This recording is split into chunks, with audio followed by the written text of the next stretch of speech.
Hello, it is Ryan, and I was on a flight the other day playing one of my favorite social spin slot games on ChumbaCasino.com. I looked over at the person sitting next to me, and you know what they were doing?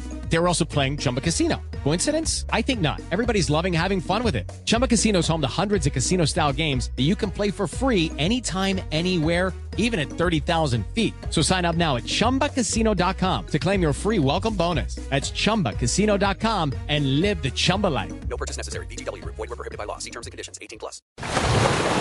Brace the rudders! Raise the sails! Raise the sails! Captain, an unidentified ship is approaching. Over. Roger. Wait, is that an enterprise sales solution? Reach sales professionals, not professional sailors. With LinkedIn ads, you can target the right people by industry, job title, and more. We'll even give you a $100 credit on your next campaign. Get started today at linkedin.com/results. Terms and conditions apply. Niccolo Machiavelli, The Prince, full audiobook. Brought to you by Elite Consulting Group. Introduction: Niccolo Machiavelli Tio Lorenzo the Magnificent, son of Piero di Medici. It is customary for those who wish to gain the favor of a prince to endeavor to do so by offering him gifts of those things which they hold most precious, or in which they know him to take especial delight. In this way princes are often presented with horses, arms, cloth of gold, gems, and such like ornaments worthy of their grandeur. In my desire, however, to offer to your highness some humble testimony of my devotion, I have been unable to find among my possessions anything which I hold so dear or esteem so highly as that knowledge of the deeds of great men which I have acquired through a long experience of modern events and a constant study of the past. The results of my long observations and reflections are recorded in the little volume which I now offer to your highness, and although I deem this work unworthy of your highness's notice, yet my confidence in your humanity assures me that you will accept it, knowing that it is not in my power to offer you a greater gift than that of enabling you to understand in the shortest possible time all those things which I have learnt through danger and suffering in the course of many years.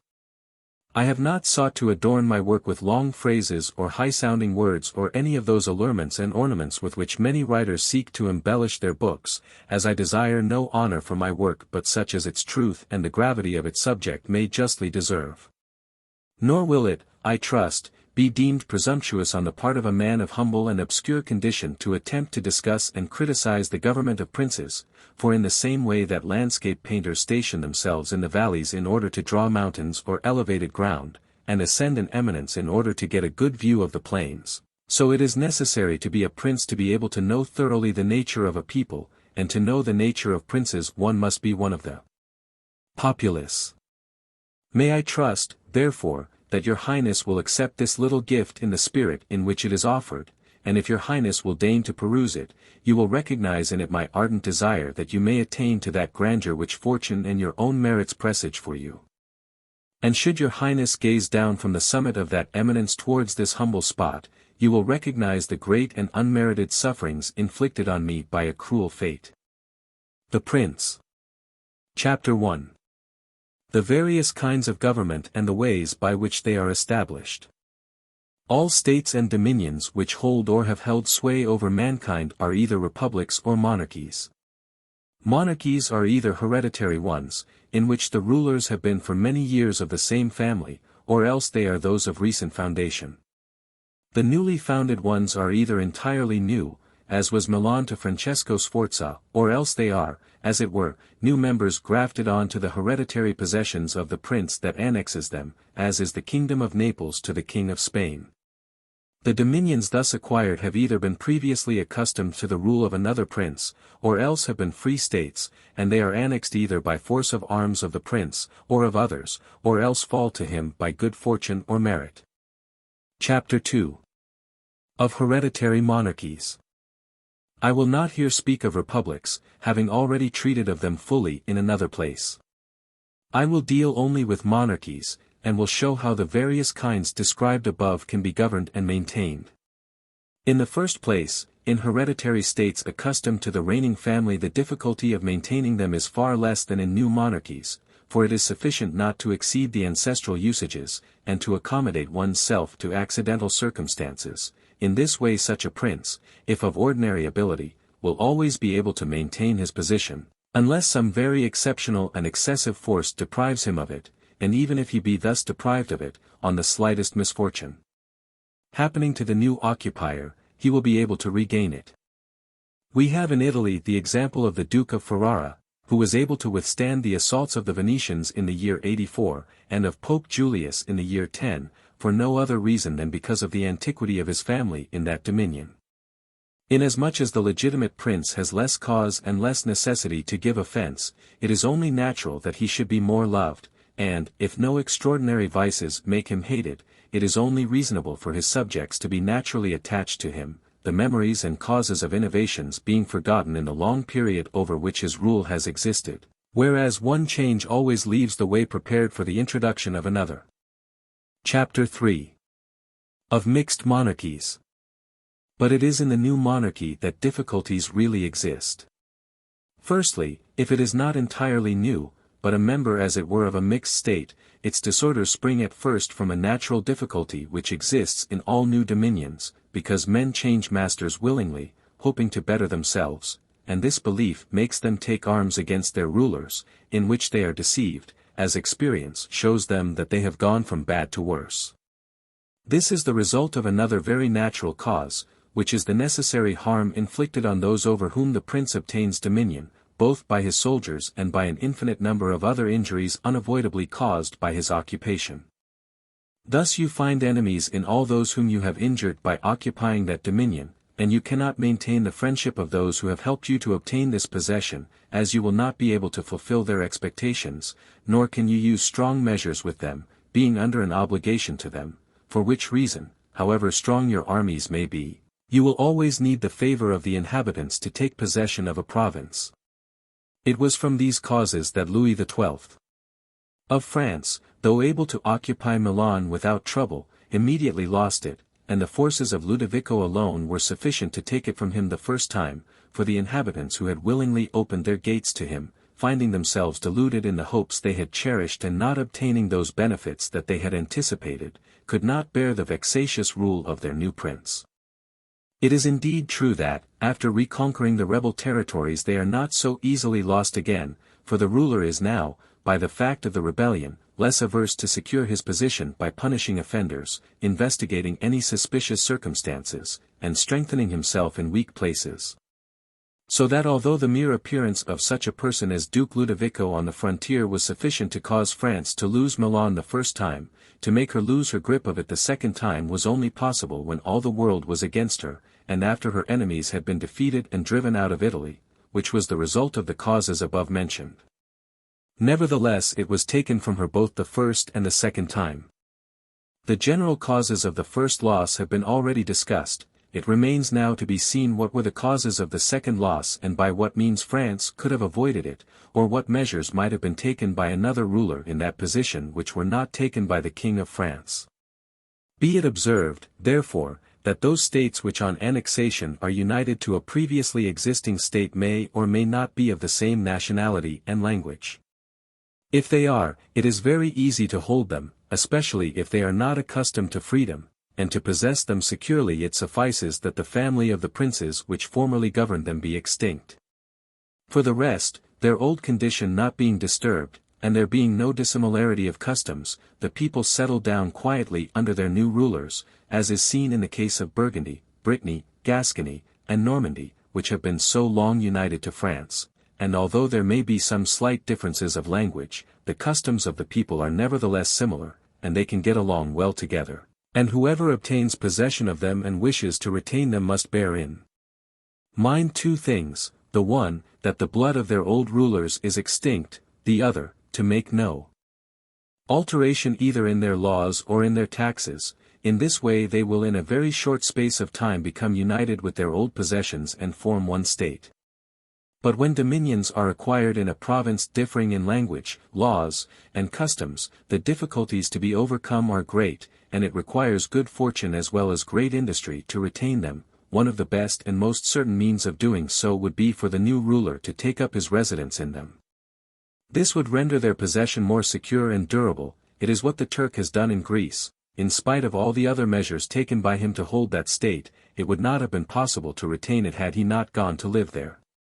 Being on the spot, disorders can be seen as they arise and can quickly be remedied, but living at a distance, they are only heard of when they get beyond remedy.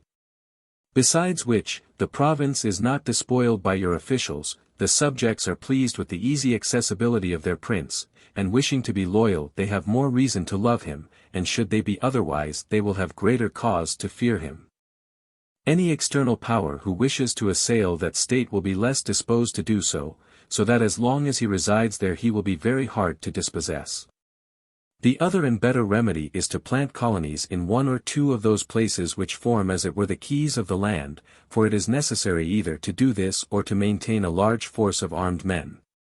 The colonies will cost the prince little, with little or no expense on his part, he can send and maintain them, he only injures those whose lands and houses are taken to give to the new inhabitants, and these form but a small proportion of the state, and those who are injured, remaining poor and scattered, can never do any harm to him, and all the others are, on the one hand, not injured and therefore easily pacified, and, on the other, are fearful of offending lest they should be treated like those who have been dispossessed of their property.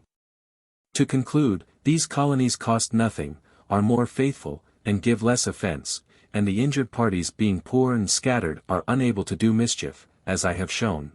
It is Ryan Seacrest here. There was a recent social media trend which consisted of flying on a plane with no music, no movies, no entertainment. But a better trend would be going to ChumbaCasino.com. It's like having a mini social casino in your pocket. Chumba Casino has over 100 online casino-style games, all absolutely free. It's the most fun you can have online and on a plane. So grab your free welcome bonus now at ChumbaCasino.com. Sponsored by Chumba Casino. No purchase necessary. VGW Group. Void where prohibited by law. 21 plus. Terms and conditions apply.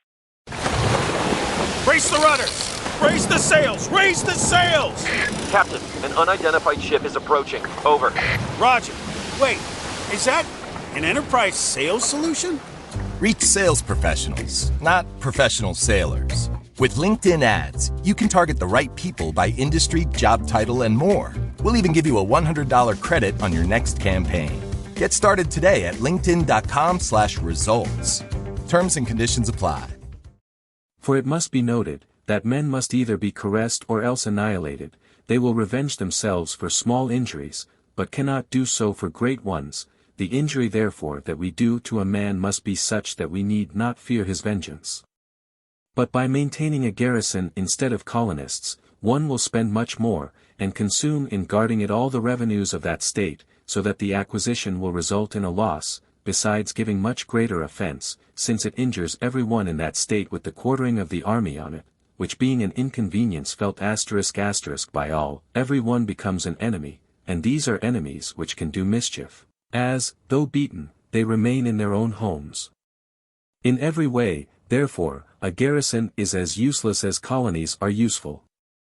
Further, the ruler of a foreign province as described, should make himself the leader and defender of his less powerful neighbors, and endeavor to weaken the stronger ones, and take care that his possessions are not entered by some foreigner not less powerful than himself, who will always intervene at the request of those who are discontented either through ambition or fear, as was seen when the Aetoli invited the Romans into Greece. And in whatever province they entered, it was always at the request of the inhabitants. And the rule is that when a powerful foreigner enters a province, all the less powerful inhabitants become his adherents, moved by the envy they bear to those ruling over them, so much so that with regard to these minor potentates he has no trouble whatever in winning them over, for they willingly join forces with the state that he has acquired. He has merely to be careful that they do not assume too much power and authority, and he can easily with his own forces and their favor put down those that are powerful and remain in everything the arbiter of that province. And he who does not govern well in this way will soon lose what he has acquired, and while he holds it will meet with infinite difficulty and trouble. The Romans in the provinces they took, always followed this policy, they established colonies, flattered the less powerful without increasing their strength, put down the most powerful and did not allow foreign rulers to obtain influence in them. I will let the single province of Greece suffice as an example. They made friends with the Achaei and the Aetoli, the kingdom of Macedonia was cast down, and Antiochus driven out, nor did they allow the merits of the Achaei or the Aetoli to gain them any increase of territory, nor did the persuasions of Philip induce them to befriend him without lowering him, nor could the power of Antiochus make them consent to allow him to hold any state in that province. For the Romans did in this case what all wise princes should do, who look not only at present dangers but also at future ones and diligently guard against them, for being foreseen they can easily be remedied, but if one waits till they are at hand, the medicine is no longer in time as the malady has become incurable, it happening with this as with those hectic fevers spoken of by doctors, which at their beginning are easy to cure but difficult to recognize, but in course of time when they have not at first been recognized and treated, become easy to recognize and difficult to cure. Thus it happens in matters of state, for knowing afar off, which it is only given to a prudent man to do, the evils that are brewing, they are easily cured. But when, for want of such knowledge, they are allowed to grow so that every one can recognize them, there is no longer any remedy to be found. However, the Romans, observing these disorders while yet remote, were always able to find a remedy, and never allowed them to proceed in order to avoid a war, for they knew that war was not to be avoided, and could be deferred only to the advantage of the other side. They therefore declared war against Philip and Antiochus in Greece, so as not to have to fight them in Italy, though they might at the time have avoided either. This they did not choose to do, never caring to do that which is now every day to be heard in the mouths of our wise men, to enjoy the benefits of time, but preferring those of their own virtue and prudence, for time brings with it all things, and may produce indifferently either good or evil. But let us return to France and examine whether she did any of these things, and I will speak not of Charles, but of Louis as the one whose proceedings can be better seen, as he held possession in Italy for a longer time. You will then see that he did the opposite of all those things which must be done to keep possession of a foreign state.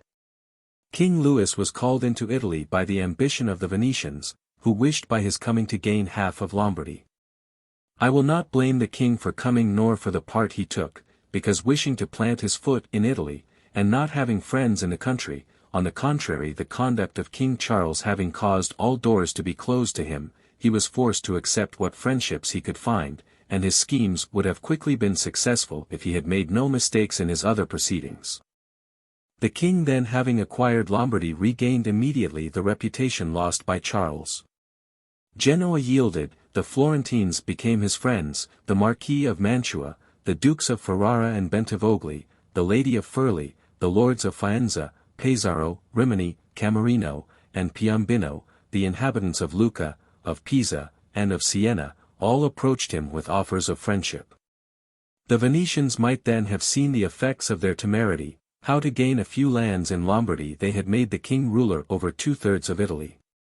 Consider how little difficulty the king would have had in maintaining his reputation in Italy if he had observed the rules above given, and kept a firm and sure hold over all those friends of his, who being many in number, and weak, and fearful one of the church, another of the Venetians, were always obliged to hold fast to him, and by whose aid he could easily make sure of any who were still great.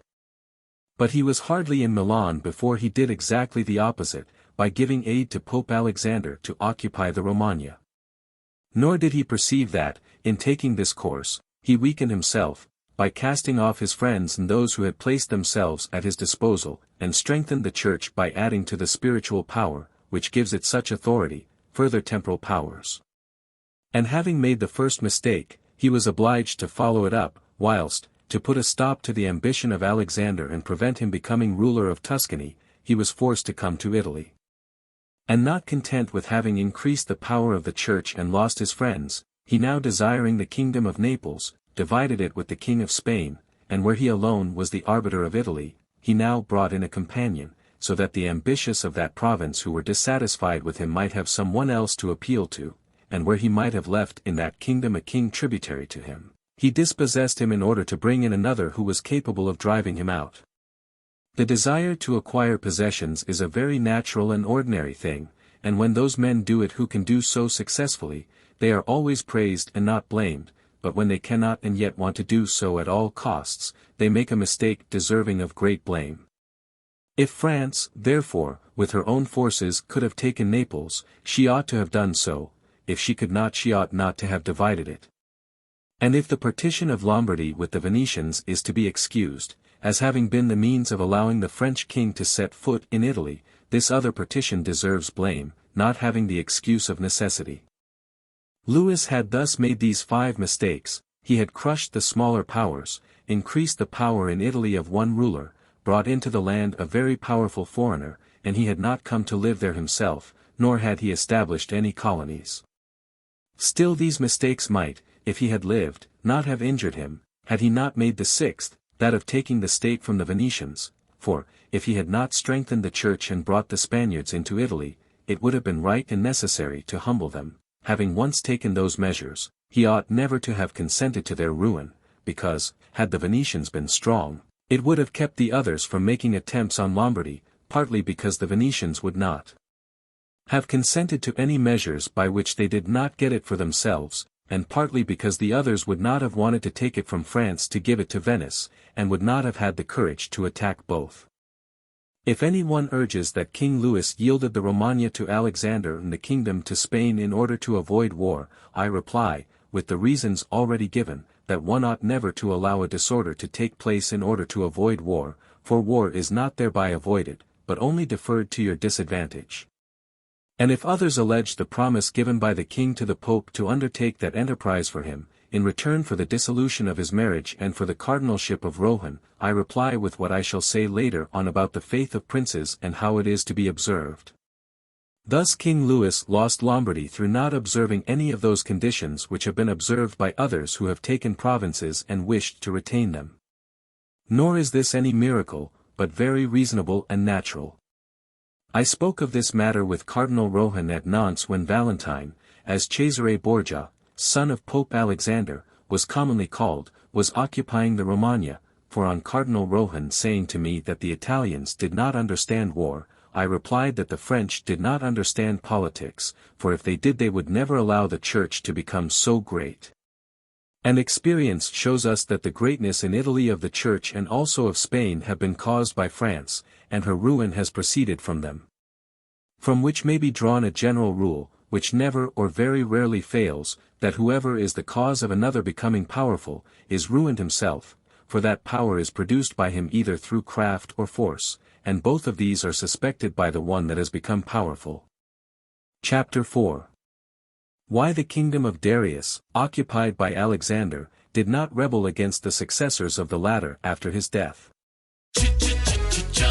Looking for excitement? Chumba Casino is here. Play anytime, play anywhere. Play on the train, play at the store, play at home, play when you're bored. Play today for your chance to win and get daily bonuses when you log in. So what are you waiting for? Don't delay. Chumba Casino is free to play. Experience social gameplay like never before. Go to Chumba Casino right now to play hundreds of games, including online slots, bingo, Slingo, and more. Live the Chumba life at ChumbaCasino.com. No purchase necessary. VGW Group. Void where prohibited by law. 21 plus. Terms and conditions apply. You just realized your business needed to hire someone yesterday. How can you find amazing candidates fast? Easy. Just use Indeed. Stop struggling to get your job post seen on other job sites. With Indeed sponsored jobs, your post jumps to the top of the page for your relevant candidates, so you can reach the people you want faster. According to Indeed data, sponsored jobs posted directly on Indeed have 45% more applications than non-sponsored jobs. Don't wait any longer. Speed up your hiring right now with Indeed. And listeners of this show will get a $75 sponsored job credit to get your jobs more visibility at Indeed.com/ARTS.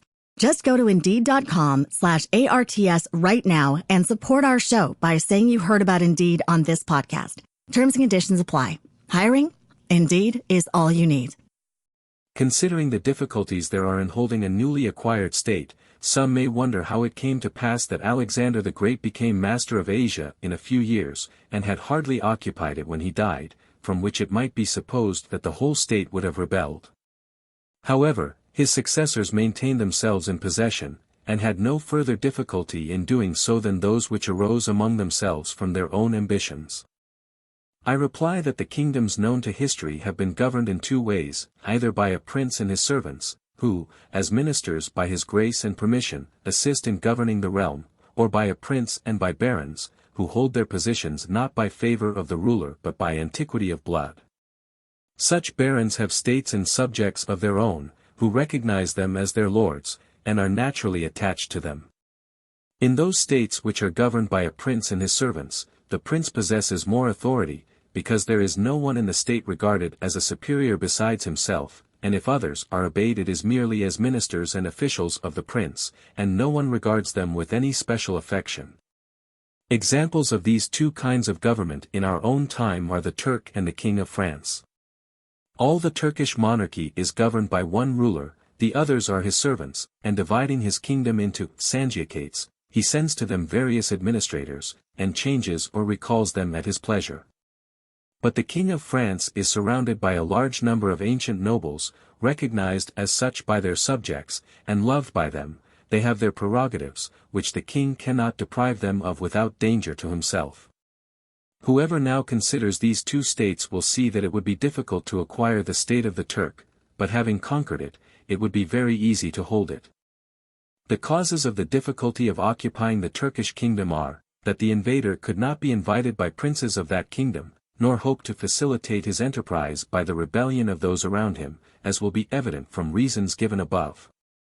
Because, being all slaves, and bound, it will be more difficult to corrupt them, and even if they were corrupted, little effect could be hoped for, as they would not be able to carry the people with them for the reasons mentioned.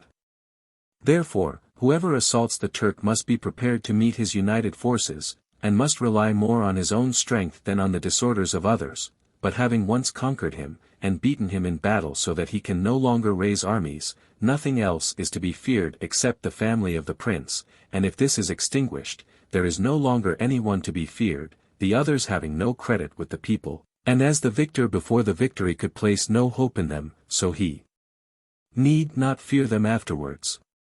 The contrary is the case in kingdoms governed like that of France, because it is easy to enter them by winning over some baron of the kingdom, there being always some malcontents, and those desiring innovations. These can, for the reasons stated, open the way to you and facilitate victory, but afterwards, if you wish to keep possession, infinite difficulties arise, both from those who have aided you and from those you have oppressed. Nor is it sufficient to extinguish the family of the prince, for there remain those nobles who will make themselves the head of new changes, and being neither able to content them nor exterminate them, you will lose the state whenever an occasion arises.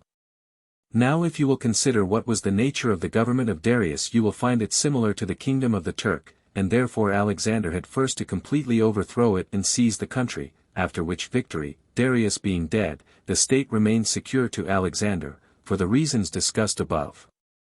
And his successors, had they remained united, might have enjoyed it in peace, nor did any tumults arise in the kingdom except those fomented by themselves.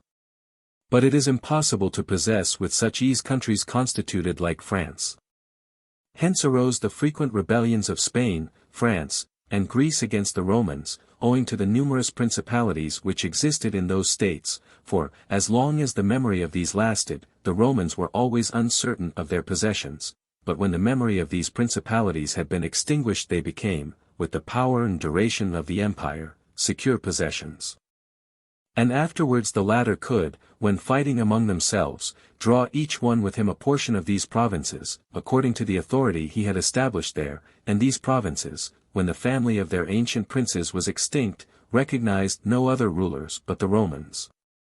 Considering these things, therefore, let no one be surprised at the facility with which Alexander could hold Asia, and at the difficulties that others have had in holding acquired possessions, like Pyrrhus and many others, as this was not caused by the greater or smaller ability of the conqueror, but depended on the dissimilarity of the conditions.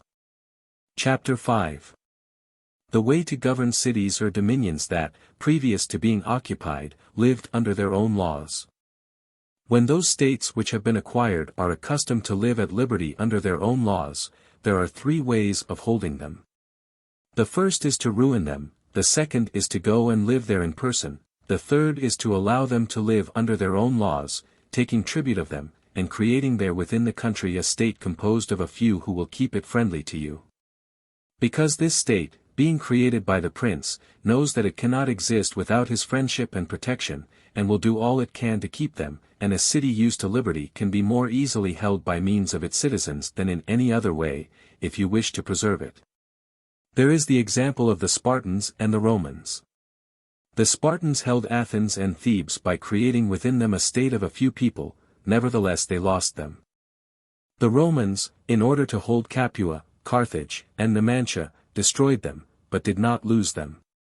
They wanted to hold Greece in almost the same way as the Spartans held it, leaving it free and under its own laws, but they did not succeed, so that they were compelled to destroy many cities in that province in order to keep it, because in truth there is no sure method of holding them except by ruining them. And whoever becomes the ruler of a free city and does not destroy it, can expect to be destroyed by it, for it can always find a motive for rebellion in the name of liberty and of its ancient usages, which are forgotten neither by lapse of time nor by benefits received, and whatever one does or provides, so long as the inhabitants are not separated or dispersed, they do not forget that name and those usages, but appeal to them at once in every emergency, as did Pisa after being so many years held in servitude by the Florentines. But when cities or provinces have been accustomed to live under a prince, and the family of that prince is extinguished, being on the one hand used to obey, and on the other not having their old prince, they cannot unite in choosing one from among themselves, and they do not know how to live in freedom, so that they are slower to take arms, and a prince can win them over with greater facility and establish himself securely. But in republics there is greater life, greater hatred, and more desire for vengeance. They do not and cannot cast aside the memory of their ancient liberty, so that the surest way is either to destroy them or reside in them. Chapter 6. Of new dominions which have been acquired by one's own arms and powers. Let no one marvel if in speaking of new dominions both as to prince and state, I bring forward very exalted instances, for as men walk almost always in the paths trodden by others, proceeding in their actions by imitation, and not being always able to follow others exactly, nor attain to the excellence of those they imitate, a prudent man should always follow in the path trodden by great men and imitate those who are most excellent, so that if he does not attain to their greatness, at any rate, he will get some tinge of it. He will do like prudent archers, who when the place they wish to hit is too far off, knowing how far their bow will carry, aim at a spot much higher than the one they wish to hit, not in order to reach this height with their arrow, but by help of this high aim to hit the spot they wish to. I say then that in new dominions, where there is a new prince, it is more or less easy to hold them according to the greater or lesser ability of him who acquires them. And as the fact of a private individual becoming a prince presupposes either great ability or good fortune, it would appear that either of these things would mitigate in part many difficulties. Nevertheless those who have been wanting as regards good fortune have maintained themselves best. The matter is also facilitated by the prince being obliged to reside personally in his territory, having no others. But to come to those who have become princes through their own merits and not by fortune, I regard as the greatest, Moses, Cyrus, Romulus, Theseus, and such like. And although one should not speak of Moses, he having merely carried out what was ordered him by God, still he deserves admiration, if only for that grace which made him worthy to speak with God. But regarding Cyrus and others who have acquired or founded kingdoms, they will all be found worthy of admiration, and if their particular actions and methods are examined they will not appear very different from those of Moses, although he had so great a master. And in examining their life and deeds it will be seen that they owed nothing to fortune but the opportunity which gave them matter to be shaped into the form that they thought fit, and without that opportunity their powers would have been wasted, and without their powers the opportunity would have come in vain. It was thus necessary that Moses should find the people of Israel slaves in Egypt and oppressed by the Egyptians, so that they were disposed to follow him in order to escape from their servitude.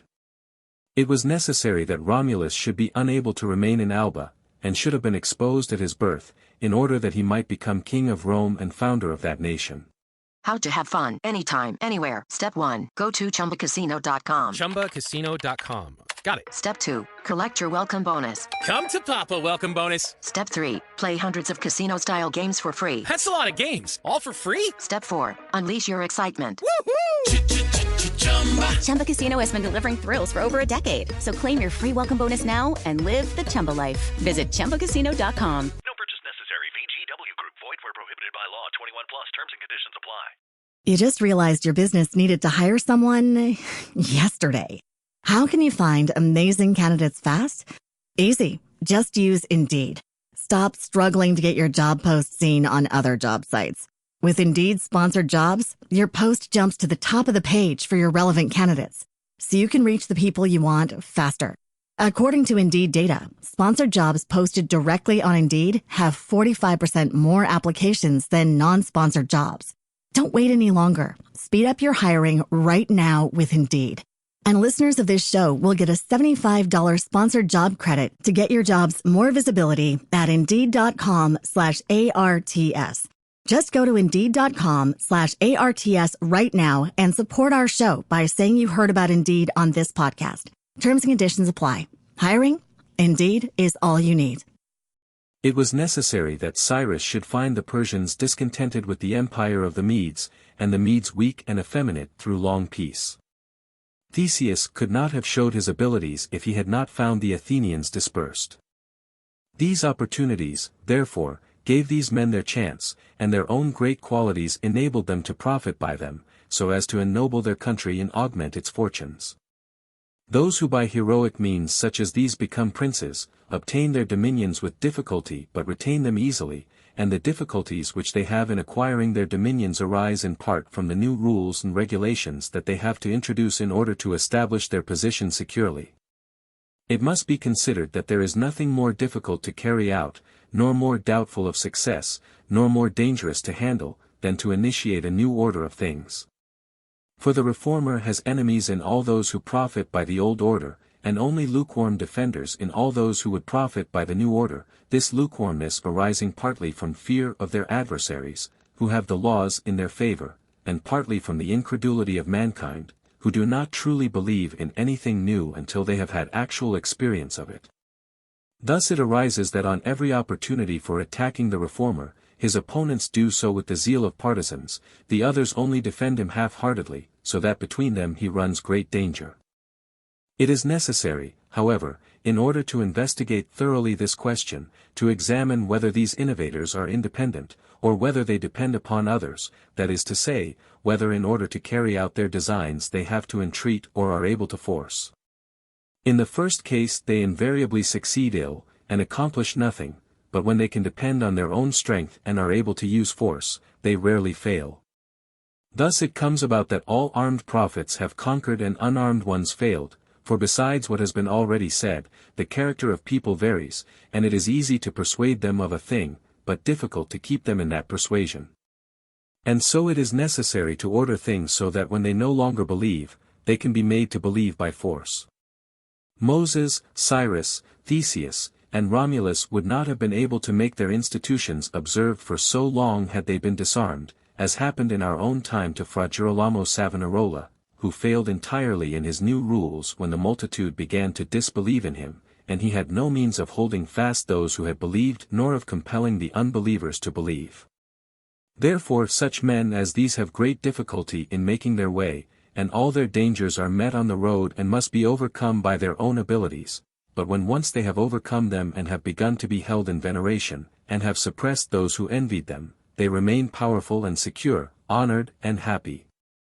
To the high examples given I will add a lesser one, which, however, is to be compared in some measure with them and will serve as an instance of all such cases, that of Geron of Syracuse, who from a private individual became Prince of Syracusa, without other aid from fortune beyond the opportunity, for the Syracusans being oppressed elected him as their captain, from which by merit he was made prince, while still in private life his virtues were such that it was written of him, that he lacked nothing to reign but the kingdom.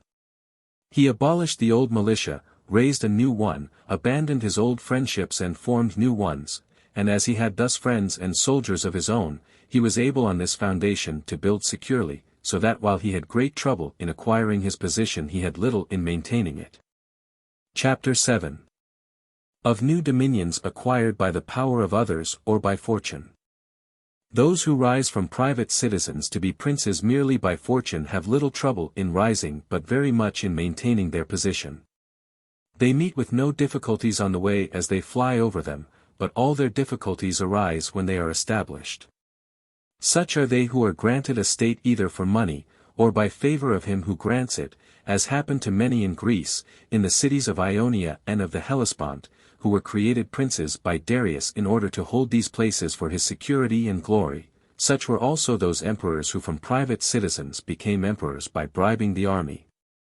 Such as these depend absolutely on the goodwill and fortune of those who have raised them, both of which are extremely inconstant and unstable. They neither know how to, nor are in a position to maintain their rank, for unless he be a man of great genius it is not likely that one who has always lived in a private position should know how to command, and they are unable to command because they possess no forces which will be friendly and faithful to them. Moreover, states quickly founded, like all other things which are born and grow rapidly, cannot have deep roots, so that the first storm destroys them, unless, as already said, the man who thus becomes a prince is of such great genius as to be able to take immediate steps for maintaining what fortune has thrown into his lap, and lay afterwards those foundations which others make before becoming princes. With regard to these two methods of becoming a prince, by ability or by good fortune, I will here adduce two examples which have taken place within our memory, those of Francesco Sforza and Cesare Borgia.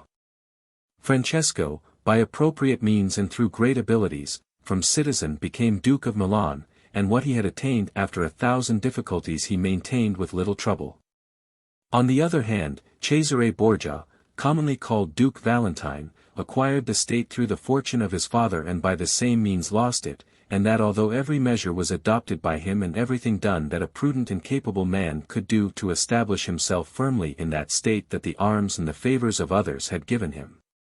For, as we have said, he who does not lay his foundations beforehand may by great abilities do so afterwards, although with great trouble to the architect and danger to the building.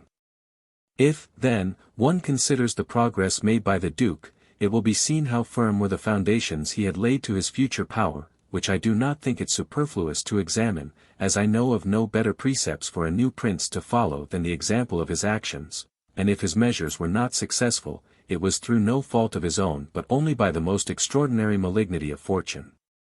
In wishing to aggrandize the Duke his son, Alexander VI had to meet very great difficulties both present and future. In the first place, he saw no way of making him ruler of any state that was not a possession of the Church. And in attempting to take that of the Church, he knew that the Duke of Milan and the Venetians would not consent, because Faenza and Rimini were already under the protection of the Venetians. He saw, moreover, that the arms of Italy, especially of those who might have served him, were in the hands of those who would fear the greatness of the Pope, and therefore he could not depend upon them, being all under the Orsinis and Colonnas and their adherents. It was, therefore, necessary to disturb the existing condition and bring about disorders in the states of Italy in order to obtain secure mastery over a part of them. This was easy, for he found the Venetians, who, actuated by other motives, had invited the French into Italy, which he not only did not oppose, but facilitated by dissolving the marriage of King Louis. The king came thus into Italy with the aid of the Venetians and the consent of Alexander, and had hardly arrived at Milan before the Pope obtained troops from him for his enterprise in the Romagna, which he carried out by means of the reputation of the king. The Duke having thus obtained the Romagna and defeated the Colonnas, was hindered in maintaining it and proceeding further by two things, the one, his forces, of which he doubted the fidelity, the other the will of France, that is to say, he feared lest the arms of the Orsini of which he had availed himself should fail him, and not only hinder him in obtaining more but take from him what he had already conquered, and he also feared that the king might do the same. He had evidence of this as regards the Orsini when, after taking Faenza, he assaulted Bologna and observed their backwardness in the assault. And as regards the king, he perceived his designs when, after taking the dukedom of Urbino, he attacked Tuscany, and the king made him desist from that enterprise, whereupon the duke decided to depend no longer on the fortunes and arms of others.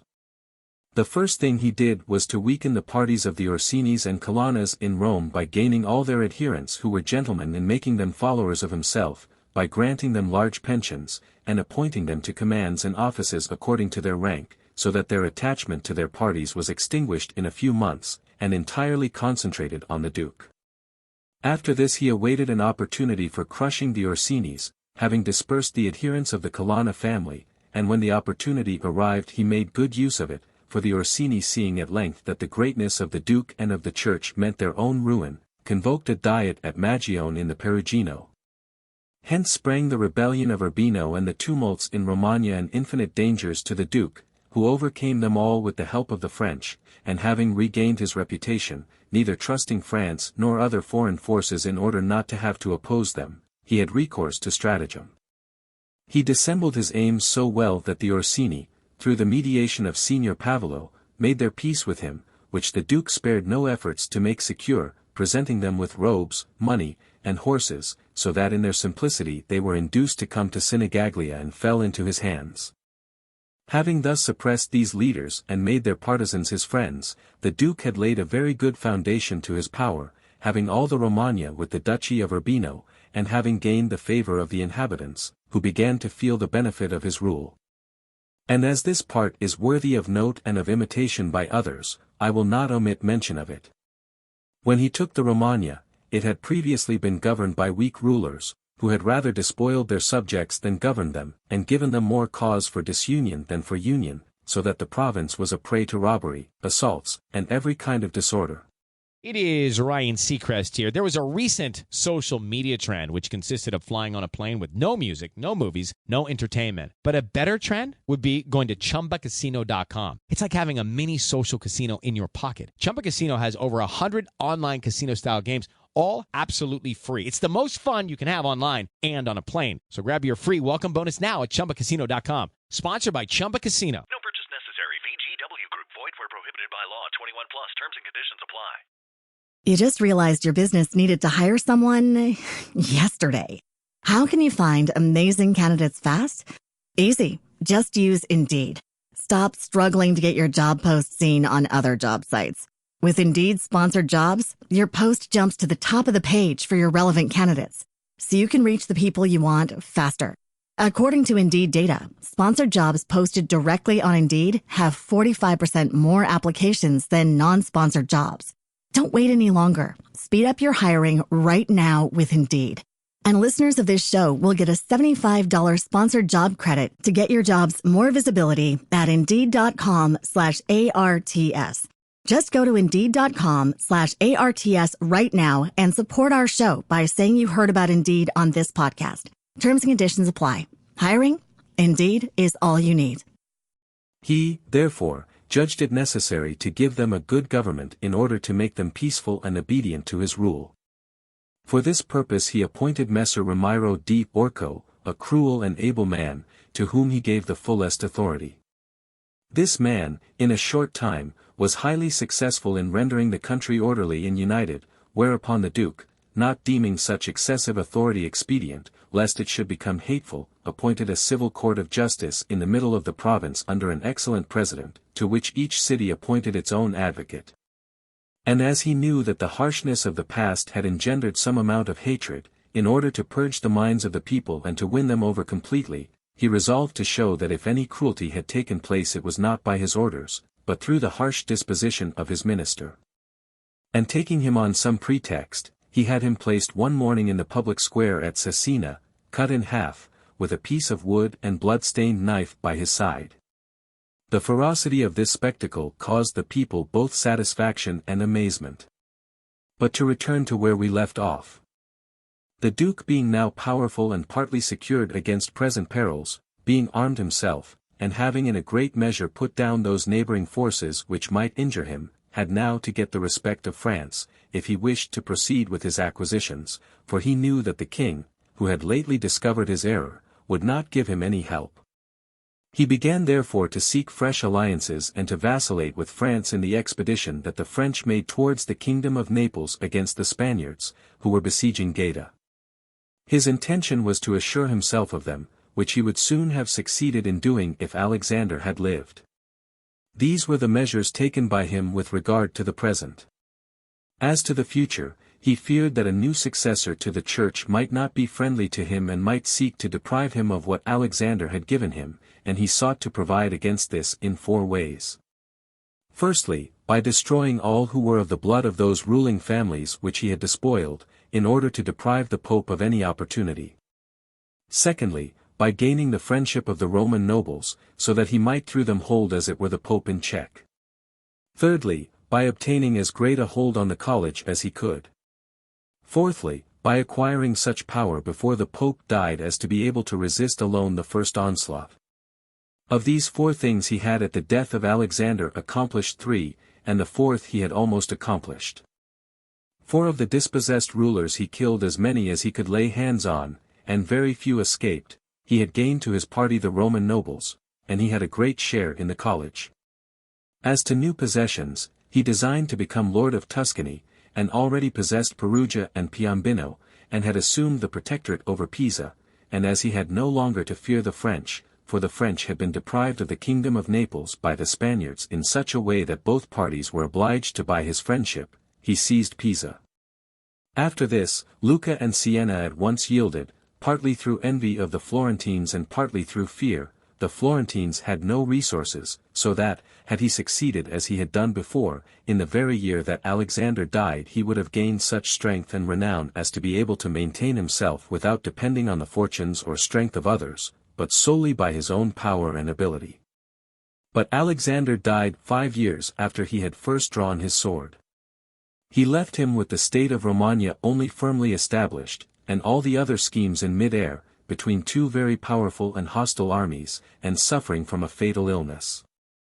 But the valor and ability of the Duke were such, and he knew so well how to win over men or vanquish them, and so strong were the foundations that he had laid in this short time, that if he had not had those 2 armies upon him, or else had been in good health, he would have survived every difficulty. And that his foundations were good is seen from the fact that the Romagna waited for him more than a month. In Rome, although half dead, he remained secure, and although the Baglioni, Vitelli, and Orsini entered Rome they found no followers against him. He was able, if not to make Pope whom he wished, at any rate to prevent a Pope being created whom he did not wish. But if at the death of Alexander he had been well everything would have been easy. And he told me on the day that Pope Julius II was created, that he had thought of everything which might happen on the death of his father, and provided against everything, except that he had never thought that at his father's death he would be dying himself. Reviewing thus all the actions of the Duke, I find nothing to blame. On the contrary, I feel bound, as I have done, to hold him up as an example to be imitated by all who by fortune and with the arms of others have risen to power. For with his great courage and high ambition he could not have acted otherwise, and his designs were only frustrated by the short life of Alexander and his own illness. Whoever, therefore, deems it necessary in his new principality to secure himself against enemies, to gain friends, to conquer by force or fraud, to make himself beloved and feared by the people, followed and reverenced by the soldiers, to destroy those who can and may injure him, introduce innovations into old customs, to be severe and kind, magnanimous and liberal, suppress the old militia, create a new one, maintain the friendship of kings and princes in such a way that they are glad to benefit him and fear to injure him, such a one can find no better example than the actions of this man. The only thing he can be accused of is that in the creation of Julius II, he made a bad choice, for, as has been said, not being able to choose his own pope, he could still prevent any one being made pope, and he ought never to have permitted any of those cardinals to be raised to the papacy whom he had injured, or who when pope would stand in fear of him. For men commit injuries either through fear or through hate. Those whom he had injured were, among others, San Pietro ad Vincula, Colonna, San Giorgio, and Ascanio. All the others, if assumed to the pontificate, would have had to fear him except Rohan and the Spaniards, the latter through their relationship and obligations to him, the former from his great power, being related to the King of France. For these reasons the Duke ought above all things to have created a Spaniard pope, and if unable to, then he should have consented to Rohan being appointed and not San Pietro ad Vincula. And whoever thinks that in high personages new benefits cause old offences to be forgotten, makes a great mistake. The Duke, therefore, erred in this choice, and it was the cause of his ultimate ruin. Chapter 8. Of those who have attained the position of prince by villainy. But as there are still 2 ways of becoming prince which cannot be attributed entirely either to fortune or to ability, they must not be passed over, although one of them could be more fully discussed if we were treating of republics. These are when one becomes prince by some nefarious or villainous means, or when a private citizen becomes the prince of his country through the favor of his fellow citizens. And in speaking of the former means, I will give two examples, one ancient, the other modern, without entering further into the merits of this method, as I judge them to be sufficient for any one obliged to imitate them.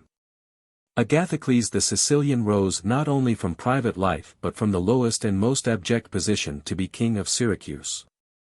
The son of a potter, he led a life of the utmost wickedness through all the stages of his fortune. Nevertheless, his wickedness was accompanied by such vigor of mind and body that, having joined the militia, he rose through all its grades to be praetor of Syracuse.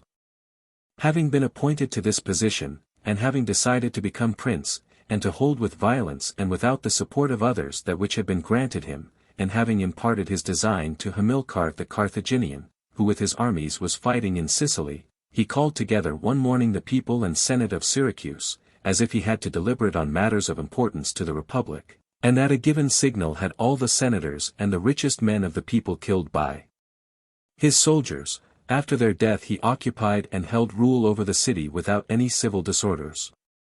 And although he was twice beaten by the Carthaginians and ultimately besieged, he was able not only to defend the city, but leaving a portion of his forces for its defense, with the remainder he invaded Africa, and in a short time liberated Syracuse from the siege and brought the Carthaginians to great extremities, so that they were obliged to come to terms with him, and remain contented with the possession of Africa, leaving Sicily to Agathocles. Whoever considers, therefore, the actions and qualities of this man, will see few if any things which can be attributed to fortune, for, as above stated, it was not by the favor of any person, but through the grades of the militia, which he had gained with 1,000 hardships and perils, that he arrived at the position of prince, which he afterwards maintained by so many courageous and perilous expedients.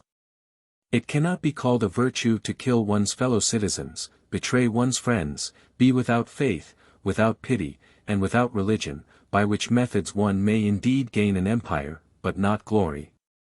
For if the virtues of Agathocles in braving and overcoming perils, and his greatness of soul in supporting and surmounting obstacles be considered, one sees no reason for holding him inferior to any of the most renowned captains.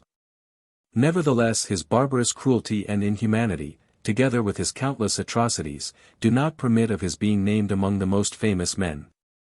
We cannot attribute to fortune or merit that which he achieved without either. In our own times, during the reign of Alexander VI, Oliverado du Fermo had been left a young boy under the care of his maternal uncle, Giovanni Fogliani, who brought him up, and sent him in early youth to fight under Paolo Vitelli, in order that he might, under that discipline, obtain a good military position. How to have fun anytime, anywhere. Step 1. Go to ChumbaCasino.com. ChumbaCasino.com. Got it. Step 2. Collect your welcome bonus. Come to Papa Welcome Bonus. Step 3. Play hundreds of casino-style games for free. That's a lot of games. All for free? Step 4. Unleash your excitement. Chumba Casino has been delivering thrills for over a decade. So claim your free welcome bonus now and live the Chumba life. Visit ChumbaCasino.com. No purchase necessary. VGW Group. Void where prohibited by law. 21 plus. Terms and conditions apply. You just realized your business needed to hire someone yesterday. How can you find amazing candidates fast? Easy. Just use Indeed. Stop struggling to get your job post seen on other job sites. With Indeed sponsored jobs, your post jumps to the top of the page for your relevant candidates, so you can reach the people you want faster.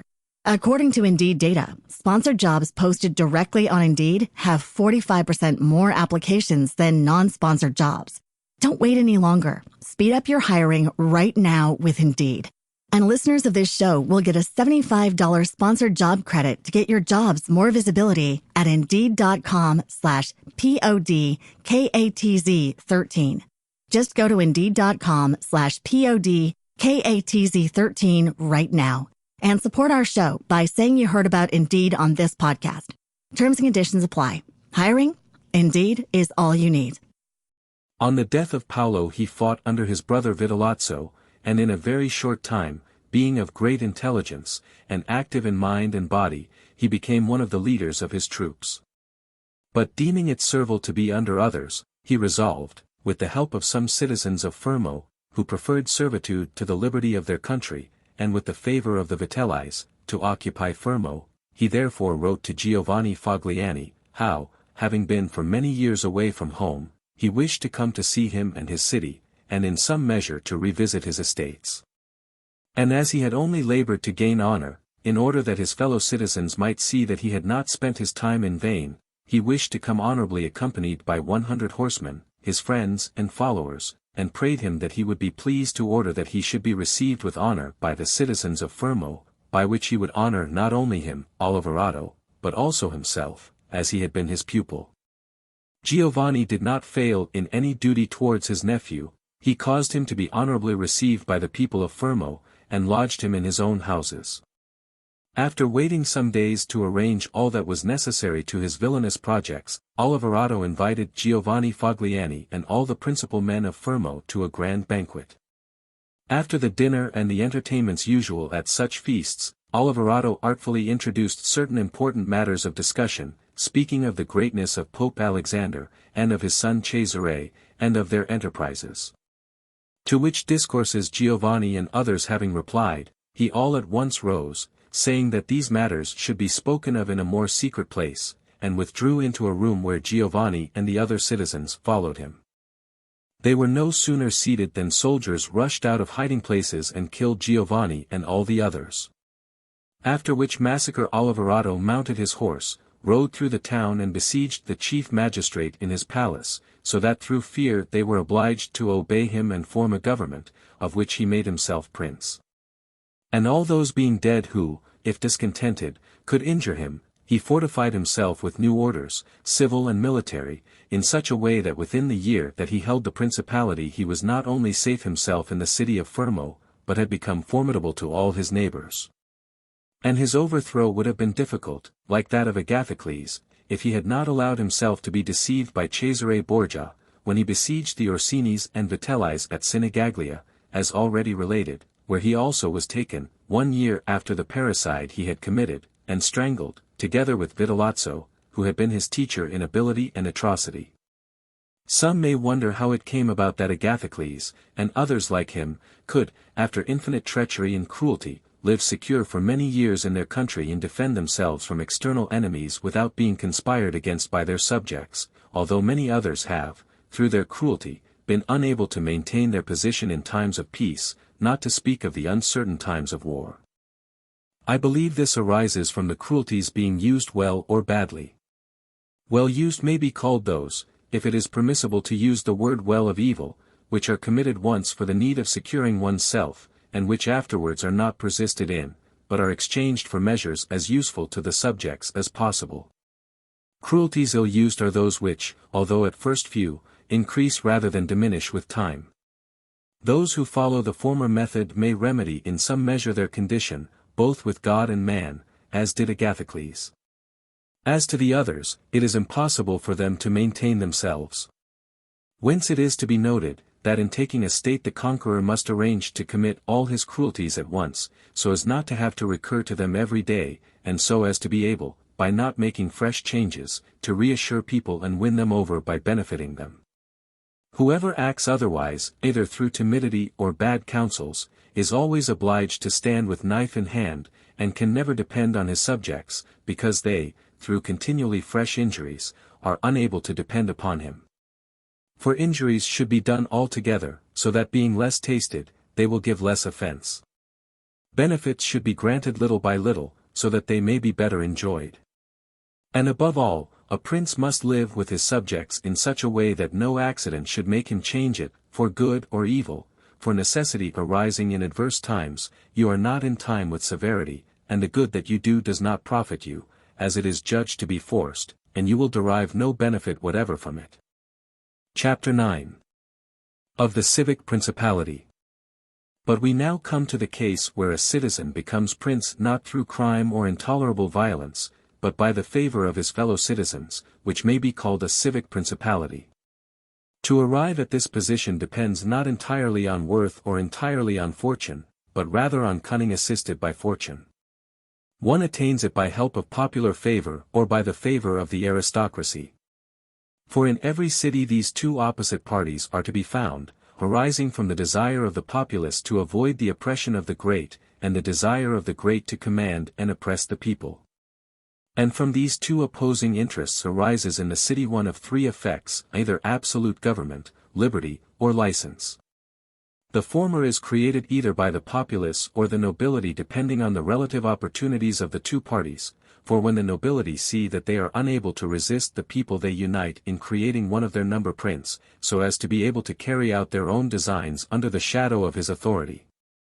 The populace, on the other hand, when unable to resist the nobility, endeavor to create a prince in order to be protected by his authority. He who becomes prince by help of the nobility has greater difficulty in maintaining his power than he who is raised by the populace, for he is surrounded by those who think themselves his equals, and is thus unable to direct or command as he pleases. But one who is raised to the leadership by popular favor finds himself alone, and has no one or very few who are not ready to obey him. Besides which, it is impossible to satisfy the nobility by fair dealing and without inflicting injury on others, whereas it is very easy to satisfy the mass of the people in this way. For the aim of the people is more honest than that of the nobility, the latter desiring to oppress, and the former merely to avoid oppression. It must also be added that the prince can never insure himself against a hostile populace on account of their number, but he can against the hostility of the great, as they are but few. The worst that a prince has to expect from a hostile people is to be abandoned, but from hostile nobles he has to fear not only abandonment but their active opposition, and as they are more far-seeing and more cunning, they are always in time to save themselves and take sides with the one who they expect will conquer. The prince is, moreover, obliged to live always with the same people, but he can easily do without the same nobility, being able to make and unmake them at any time, and increase their position or deprive them of it as he pleases. And to throw further light on this part, I would say, that the nobles are to be considered in two different manners, that is, they are either to be ruled so as to make them entirely depend on your fortunes, or else not. Those that are thus bound to you and are not rapacious, must be honored and loved. Those who are not bound must be considered in two ways. They either do this through pusillanimity and natural want of courage, and in this case you ought to make use of them, and especially such as are of good counsel, so that they may honor you in prosperity and in adversity you have not to fear them. But when they are not bound to you of set purpose and for ambitious ends, it is a sign that they think more of themselves than of you, and from such men the prince must guard himself and look upon them as secret enemies, who will help to ruin him when in adversity. One, however, who becomes prince by favor of the populace, must maintain its friendship, which he will find easy, the people asking nothing but not to be oppressed.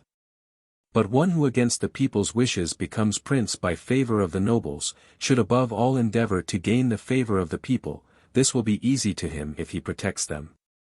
And as men, who receive good from those they expected evil from, feel under a greater obligation to their benefactor, so the subject populace will become even better disposed towards him than if he had become prince through their favor. The prince can win their favor in many ways, which vary according to circumstances, for which no certain rule can be given, and will therefore be passed over.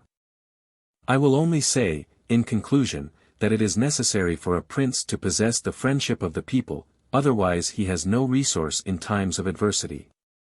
Nabis, prince of the Spartans, sustained a siege by the whole of Greece and a victorious Roman army, and defended against them his country and maintained his own position. It sufficed when the danger arose for him to make sure of a few, which would not have been enough if the populace had been hostile to him. And let no one oppose my opinion in this by quoting the trite proverb, "He who builds on the people, builds on mud," because that is true when a private citizen relies upon the people and persuades himself that they will liberate him if he is oppressed by enemies or by the magistrates. In this case he might often find himself deceived, as happened in Rome to the Gracchi and in Florence to Messer Giorgio Scali. But when it is a prince who founds himself on this basis, one who can command and is a man of courage, and does not get frightened in adversity, and does not neglect other preparations, and one who by his own courage and measures animates the mass of the people, he will not find himself deceived by them, and he will find that he has laid his foundations well. Usually these principalities are in danger when the prince from the position of a civil ruler changes to an absolute one, for these princes either command themselves or by means of magistrates. It is Ryan Seacrest here. There was a recent social media trend which consisted of flying on a plane with no music, no movies, no entertainment. But a better trend would be going to ChumbaCasino.com. It's like having a mini social casino in your pocket. Chumba Casino has over 100 online casino-style games, all absolutely free. It's the most fun you can have online and on a plane. So grab your free welcome bonus now at ChumbaCasino.com. Sponsored by Chumba Casino. No purchase necessary. VGW Group. Void where prohibited by law. 21 plus. Terms and conditions apply. You just realized your business needed to hire someone yesterday. How can you find amazing candidates fast? Easy. Just use Indeed. Stop struggling to get your job post seen on other job sites. With Indeed sponsored jobs, your post jumps to the top of the page for your relevant candidates, so you can reach the people you want faster. According to Indeed data, sponsored jobs posted directly on Indeed have 45% more applications than non-sponsored jobs. Don't wait any longer. Speed up your hiring right now with Indeed. And listeners of this show will get a $75 sponsored job credit to get your jobs more visibility at Indeed.com/ARTS. Just go to Indeed.com/ARTS right now and support our show by saying you heard about Indeed on this podcast. Terms and conditions apply. Hiring? Indeed is all you need.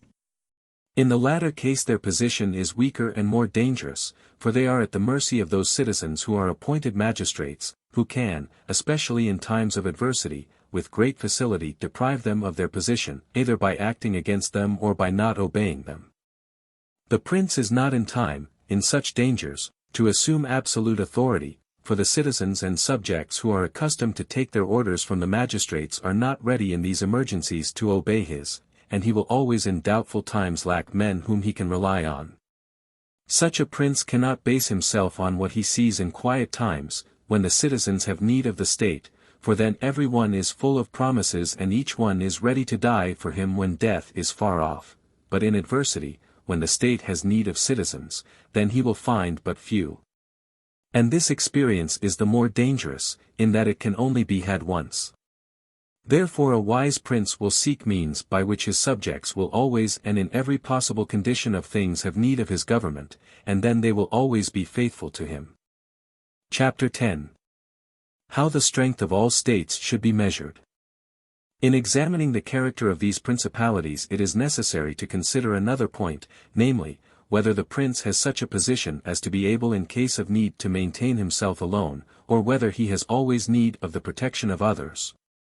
The better to explain this I would say, that I consider those capable of maintaining themselves alone who can, through abundance of men or money, put together a sufficient army, and hold the field against any one who assails them, and I consider to have need of others, those who cannot take the field against their enemies, but are obliged to take refuge within their walls and stand on the defensive.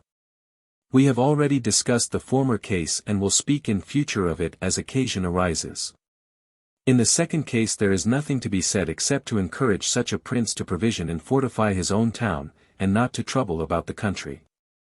And whoever has strongly fortified his town and, as regards the government of his subjects, has proceeded as we have already described and will further relate, will be attacked with great reluctance, for men are always averse to enterprises in which they foresee difficulties, and it can never appear easy to attack one who has his town well guarded and is not hated by the people. The cities of Germany are extremely liberal, have little surrounding country, and obey the emperor when they choose, and they do not fear him or any other potentate that they have about them. They are fortified in such a manner that every one thinks that to reduce them would be tedious and difficult, for they all have the necessary moats and bastions, sufficient artillery, and always keep in the public storehouses food and drink and fuel for 1 year. Beyond which, to keep the lower classes satisfied, and without loss to the public, they have always enough means to give them work for 1 year in these employments which form the nerve and life of the town, and in the industries by which the lower classes live. Military exercises are still held in reputation, and many regulations are in force for maintaining them. A prince, therefore, who possesses a strong city and does not make himself hated, cannot be assaulted, and if he were to be so, the assailant would be obliged to retire shamefully, for so many things change, that it is almost impossible for any one to hold the field for a year with his armies idle. And to those who urge that the people, having their possessions outside and seeing them burnt, will not have patience, and the long siege and self-interest will make them forget their prince, I reply that a powerful and courageous prince will always overcome those difficulties by now raising the hopes of his subjects that the evils will not last long, now impressing them with fear of the enemy's cruelty, now by dexterously assuring himself of those who appear too bold. Besides which, the enemy would naturally burn and ruin the country on first arriving and in the time when men's minds are still hot and eager to defend themselves, and therefore the prince has still less to fear, for after some days, when people have cooled down, the damage is done, the evil has been suffered, and there is no remedy, so that they are the more ready to unite with their prince, as it appears that he is under an obligation to them, their houses having been burnt and their possessions ruined in his defense. It is the nature of men to be as much bound by the benefits that they confer as by those they receive. From which it follows that, everything considered, a prudent prince will not find it difficult to uphold the courage of his subjects both at the commencement and during a state of siege, if he possesses provisions and means to defend himself. Chapter 11. Of Ecclesiastical Principalities. It now remains to us only to speak of ecclesiastical principalities, with regard to which the difficulties lie wholly before they are possessed. They are acquired either by ability or by fortune, but are maintained without either, for they are sustained by the ancient religious customs, which are so powerful and of such quality, that they keep their princes in power in whatever manner they proceed and live. These alone have a state without defending it, have subjects without governing them, and the states, not being defended, are not taken from them. The subjects not being governed do not disturb themselves, and neither think of nor are capable of alienating themselves from them. Only these principalities, therefore, are secure and happy. But as they are upheld by higher causes, which the human mind cannot attain to, I will abstain from speaking of them, for being exalted and maintained by God, it would be the work of a presumptuous and foolish man to discuss them. However, I might be asked how it has come about that the Church has reached such great temporal power, when, previous to Alexander VI, the Italian potentates, and not merely the really powerful ones, but every lord or baron, however insignificant, held it in slight esteem as regards temporal power, whereas now it is dreaded by a king of France, whom it has been able to drive out of Italy, and has also been able to ruin the Venetians. Therefore, although this is well known, I do not think it superfluous to call it to mind. Before Charles, King of France, came into Italy, this country was under the rule of the Pope, the Venetians, the King of Naples, the Duke of Milan, and the Florentines. These potentates had to have two chief cares, one, that no foreigner should enter Italy by force of arms, the other that none of the existing governments should extend its dominions. Those chiefly to be watched were the Pope and the Venetians. To keep back the Venetians required the ruin of all the others, as in the defense of Ferrara, and to keep down the Pope they made use of the Roman barons. These were divided into two factions, the Orsinis and the Colonnas, and as there was constant quarreling between them, and they were constantly under arms, before the eyes of the Pope, they kept the papacy weak and infirm. And although there arose now and then a resolute Pope like Sextus, yet his fortune or ability was never able to liberate him from these evils. The shortness of their life was the reason of this, for in the course of 10 years which, as a general rule, a pope lived, he had great difficulty in suppressing even one of the factions, and if, for example, a pope had almost put down the Colonnas, a new pope would succeed who was hostile to the Orsinis, which caused the Colonnas to spring up again, and he was not in time to suppress them. This caused the temporal power of the Pope to be of little esteem in Italy. Then arose Alexander VI, who of all the pontiffs who have ever reigned, best showed how a pope might prevail both by money and by force. With Duke Valentine as his instrument, and on the occasion of the French invasion, he did all that I have previously described in speaking of the actions of the Duke. And although his object was to aggrandize not the Church but the Duke, what he did resulted in the aggrandizement of the Church, which after the death of the Duke became the heir of his labors. Then came Pope Julius, who found the Church powerful, possessing all Romagna, all the Roman barons suppressed, and the factions destroyed by the severity of Alexander. He also found the way open for accumulating wealth in ways never used before the time of Alexander. These measures were not only followed by Julius, but increased. He resolved to gain Bologna, put down the Venetians and drive the French from Italy, in all which enterprises he was successful. He merits the greater praise, as he did everything to increase the power of the Church and not of any private person. He also kept the Orsini and Colonna parties in the conditions in which he found them, and although there were some leaders among them who might have made changes, there were two things that kept them steady: one, the greatness of the Church, which they dreaded; the other, the fact that they had no cardinals, who are the origin of the tumults among them. For these parties are never at rest when they have cardinals, for these stir up the parties both within Rome and outside, and the barons are forced to defend them. Thus from the ambitions of prelates arise the discords and tumults among the barons. His Holiness, Pope Leo X, therefore, has found the pontificate in a very powerful condition, from which it is hoped, that as those popes made it great by force of armies, so he through his goodness and infinite other virtues will make it both great and venerated. Chapter 12. The different kinds of militia and mercenary soldiers. Having now discussed fully the qualities of these principalities of which I propose to treat, and partially considered the causes of their prosperity or failure, and having also showed the methods by which many have sought to obtain such states, it now remains for me to treat generally of the methods of attack and defense that can be used in each of them. We have said already how necessary it is for a prince to have his foundations good, otherwise he is certain to be ruined. It is Ryan here, and I have a question for you. What do you do when you win? Like, are you a fist pumper, a woohooer, a hand clapper, a high fiver? I kind of like the high five, but if you want to hone in on those winning moves, check out Chumba Casino. At ChumbaCasino.com, choose from hundreds of social casino-style games for your chance to redeem serious cash prizes. There are new game releases weekly, plus free daily bonuses, so don't wait. Start having the most fun ever at ChumbaCasino.com. No purchase necessary. VGW Group. Void where prohibited by law. See terms and conditions. 18+. You just realized your business needed to hire someone yesterday. How can you find amazing candidates fast? Easy. Just use Indeed. Stop struggling to get your job post seen on other job sites. With Indeed sponsored jobs, your post jumps to the top of the page for your relevant candidates, so you can reach the people you want faster. According to Indeed data, sponsored jobs posted directly on Indeed have 45% more applications than non-sponsored jobs. Don't wait any longer. Speed up your hiring right now with Indeed. And listeners of this show will get a $75 sponsored job credit to get your jobs more visibility at Indeed.com/ARTS.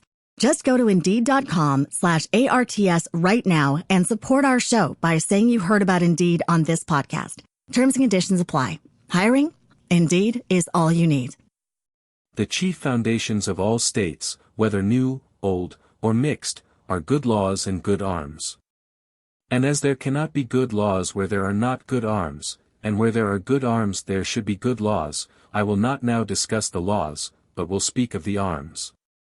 I say, therefore, that the arms by which a prince defends his possessions are either his own, or else mercenaries, or auxiliaries, or mixed. The mercenaries and auxiliaries are useless and dangerous, and if any one keeps his state based on the arms of mercenaries, he will never stand firm or sure, as they are disunited, ambitious, without discipline, faithless, bold amongst friends, cowardly amongst enemies, they have no fear of God, and keep no faith with men. Ruin is only deferred as long as the assault is postponed, in peace you are despoiled by them, and in war by the enemy. The cause of this is that they have no love or other motive to keep them in the field beyond a trifling wage, which is not enough to make them ready to die for you. They are quite willing to be your soldiers so long as you do not make war, but when war comes, it is either fly or be off. I ought to have little trouble in proving this, since the ruin of Italy is now caused by nothing else but through her having relied for many years on mercenary arms. These were somewhat improved in a few cases, and appeared courageous among themselves, but when the foreigner came they showed their worthlessness. Thus it came about that King Charles of France was allowed to take Italy without the slightest trouble, and those who said that it was owing to our sins, spoke the truth, but it was not the sins that they believed but those that I have related. And as it was the sins of princes, they too have suffered the punishment. I will explain more fully the defects of these arms. Mercenary captains are either very capable men or not. If they are, you cannot rely upon them, for they will always aspire to their own greatness, either by oppressing you, their master, or by oppressing others against your intentions. But if the captain is not an able man, he will generally ruin you. And if it is replied to this, that whoever has armed forces will do the same, whether these are mercenary or not, I would reply that as armies are to be used either by a prince or by a republic, the prince must go in person to take the position of captain, and the republic must send its own citizens. If the one sent turns out incompetent, it must change him, and if capable, keep him by law from going beyond the proper limits. And it is seen by experience that only princes and armed republics make very great progress, whereas mercenary forces do nothing but damage, and also an armed republic submits less easily to the rule of one of its citizens than a republic armed by foreign forces. Rome and Sparta were for many centuries well armed and free. The Swiss are well armed and enjoy great freedom. As an example of mercenary armies in antiquity there are the Carthaginians, who were oppressed by their mercenary soldiers, after the termination of the first war with the Romans, even while they still had their own citizens as captains. Philip of Macedon was made captain of their forces by the Thebans after the death of Epaminondas, and after gaining the victory he deprived them of liberty. The Milanese, on the death of Duke Philip, hired Francesco Sforza against the Venetians, who having overcome the enemy at Caravaggio, allied himself with them to oppress the Milanese his employers. The father of this Sforza, being a soldier in the service of the Queen Giovanna of Naples, left her suddenly unarmed, by which she was compelled, in order not to lose the kingdom, to throw herself into the arms of the King of Aragon. And if the Venetians and Florentines have in times past increased their dominions by means of such forces, and their captains have not made themselves princes but have defended them, I reply that the Florentines in this case have been favored by chance, for of the capable leaders whom they might have feared, some did not conquer, some met with opposition, and others directed their ambition elsewhere. The one who did not conquer was Sir John Hawkwood, whose fidelity could not be known as he was not victorious, but every one will admit that, had he conquered, the Florentines would have been at his mercy. Sforza had always the Bracceschi against him, they being constantly at enmity. Francesco directed his ambition towards Lombardy, Braccio against the Church and the Kingdom of Naples. But let us look at what followed a short time ago. The Florentines appointed Paolo Vitelli their captain, a man of great prudence, who had risen from a private station to the highest reputation. If he had taken Pisa no one can deny that it was highly important for the Florentines to retain his friendship, because had he become the soldier of their enemies they would have had no means of opposing him, and in order to retain him they would have been obliged to obey him. As to the Venetians, if one considers the progress they made, it will be seen that they acted surely and gloriously so long as they made war with their own forces, that it was before they commenced their enterprises on land that they fought courageously with their own gentlemen and armed populace, but when they began to fight on land they abandoned this virtue, and began to follow the Italian custom. And at the commencement of their land conquests they had not much to fear from their captains, their land possessions not being very large and their reputation being great, but as their possessions increased, as they did under Carmagnola, they had an example of their mistake. Foreseeing that he was very powerful, after he had defeated the Duke of Milan, and knowing, on the other hand, that he was not enterprising in warfare, they considered that they would not make any more conquests with him, and they neither would nor could dismiss him, for fear of losing what they had already gained. They were therefore obliged, in order to make sure of him, to have him killed. They then had for captains Bartolomeo de Bergamo, Roberto de San Severino, Count di Pitigliano, and such like, from whom they had to fear loss instead of gain, as happened subsequently at Villa, where in one day they lost what they had laboriously gained in 800 years, for with these forces, only slow and trifling acquisitions are made, but sudden and miraculous losses. And as I have cited these examples from Italy, which has now for many years been governed by mercenary forces, I will now deal more largely with them, so that having seen their origin and progress, they can be better remedied. You must understand that in these latter times, as soon as the empire began to be repudiated in Italy and a pope to gain greater reputation in temporal matters, Italy was divided into many states, many of the principal cities took up arms against their nobles, who, favored by the emperor, had held them in subjection, and the church encouraged this in order to increase its temporal power. In many other cities one of the inhabitants became prince. Thus Italy having fallen almost entirely into the hands of the church and a few republics, and the priests and other citizens not being accustomed to bear arms, they began to hire foreigners as soldiers. The first to bring reputation for this kind of militia was Alberigo da Como, a native of Romagna. The discipline of this man produced, among others, Braccio and Sforza, who were in their day the arbiters of Italy. After these came all those others who up to the present day have commanded the armies of Italy, and the result of their prowess has been that Italy has been overrun by Charles, preyed on by Louis, tyrannized over by Ferrando, and insulted by the Swiss. The system adopted by them was, in the first place, to increase their own reputation by discrediting the infantry. They did this because, as they had no country and lived on their earnings, a few foot soldiers did not augment their reputation, and they could not maintain a large number, and therefore they restricted themselves almost entirely to cavalry, by which with a smaller number they were well paid and honored. They reduced things to such a state that in an army of 20,000 soldiers there were not 2,000 foot.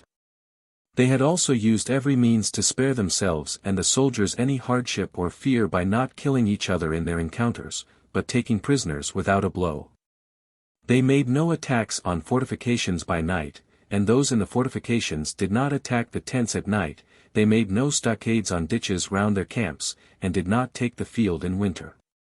All these things were permitted by their military rules, and adopted, as we have said, to avoid trouble and danger, so that they have reduced Italy to slavery and degradation. Chapter 13. Of Auxiliary, Mixed, and Native Troops. Auxiliary forces, which are the other kind of useless forces, are when one calls on a potentate to come and aid one with his troops, as was done in recent times by Julius, who seeing the wretched failure of his mercenary forces, in his Ferrara enterprise, had recourse to auxiliaries, and arranged with Ferrando, king of Spain, that he should help him with his armies. These forces may be good in themselves, but they are always dangerous for those who borrow them, for if they lose you are defeated, and if they conquer you remain their prisoner. And although ancient history is full of examples of this, I will not depart from the example of Pope Julius II, which is still fresh. Nothing could be less prudent than the course he adopted, for, wishing to take Ferrara, he put himself entirely into the power of a foreigner.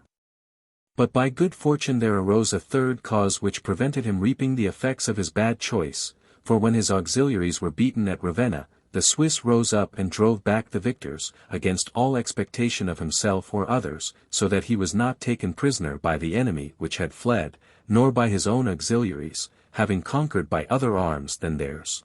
Hello, it is Ryan, and we could all use an extra bright spot in our day, couldn't we? Just to make up for things like sitting in traffic, doing the dishes, counting your steps, you know, all the mundane stuff. That is why I'm such a big fan of Chumba Casino. Chumba Casino has all your favorite social casino-style games that you can play for free anytime, anywhere with daily bonuses. That should brighten your day a little.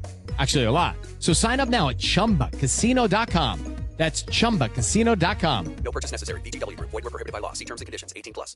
You just realized your business needed to hire someone yesterday. How can you find amazing candidates fast? Easy. Just use Indeed. Stop struggling to get your job post seen on other job sites. With Indeed sponsored jobs, your post jumps to the top of the page for your relevant candidates, so you can reach the people you want faster. According to Indeed data, sponsored jobs posted directly on Indeed have 45% more applications than non-sponsored jobs. Don't wait any longer. Speed up your hiring right now with Indeed. And listeners of this show will get a $75 sponsored job credit to get your jobs more visibility at Indeed.com/ARTS. Just go to Indeed.com/ARTS right now and support our show by saying you heard about Indeed on this podcast. Terms and conditions apply. Hiring? Indeed is all you need. The Florentines, being totally disarmed, hired 10,000 Frenchmen to attack Pisa, by which measure they ran greater risk than at any period of their struggles. The Emperor of Constantinople, to oppose his neighbors, put 10,000 Turks into Greece, who after the war would not go away again, which was the beginning of the servitude of Greece to the infidels.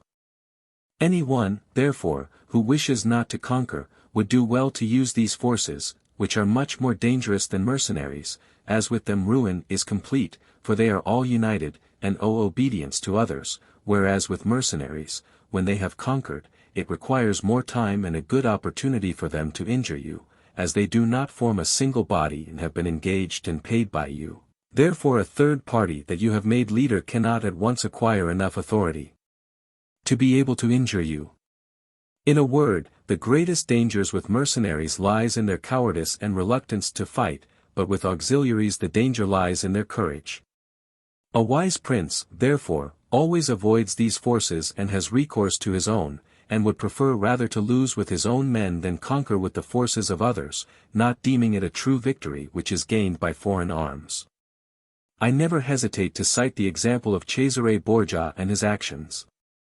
This duke entered Romagna with auxiliary troops, leading forces composed entirely of French soldiers, and with these he took Imola and Forli, but as they seemed unsafe, he had recourse to mercenaries, and hired the Orsini and Vitelli. Afterwards finding these uncertain to handle, unfaithful and dangerous, he suppressed them, and relied upon his own men. And the difference between these forces can be easily seen if one considers the difference between the reputation of the Duke when he had only the French, when he had the Orsini and Vitelli, and when he had to rely on himself and his own soldiers.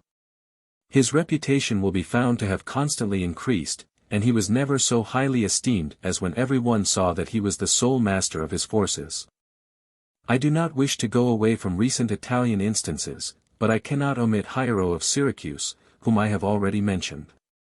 This man being, as I said, made head of the army by the Syracusans, immediately recognized the uselessness of that mercenary militia which was composed like our Italian mercenary troops, and as he thought it unsafe either to retain them or dismiss them, he had them cut in pieces and thenceforward made war with his own arms and not those of others. I would also call to mind a figure out of the Old Testament which well illustrates this point. When David offered to Saul to go and fight with the Philistine champion Goliath, Saul, to encourage him, armed him with his own arms, which when David had tried on he refused, saying, that with them he could not fight so well, he preferred, therefore, to face the enemy with his own sling and knife. In short, the arms of others either fall away from you, or overburden you, or else impede you. Charles VIII, father of King Louis XL, having through good fortune and bravery liberated France from the English, recognized this necessity of being armed with his own forces, and established in his kingdom a system of men-at-arms and infantry. Afterwards King Louis his son abolished the infantry and began to hire Swiss, which mistake being followed by others is, as may now be seen, a cause of danger to that kingdom.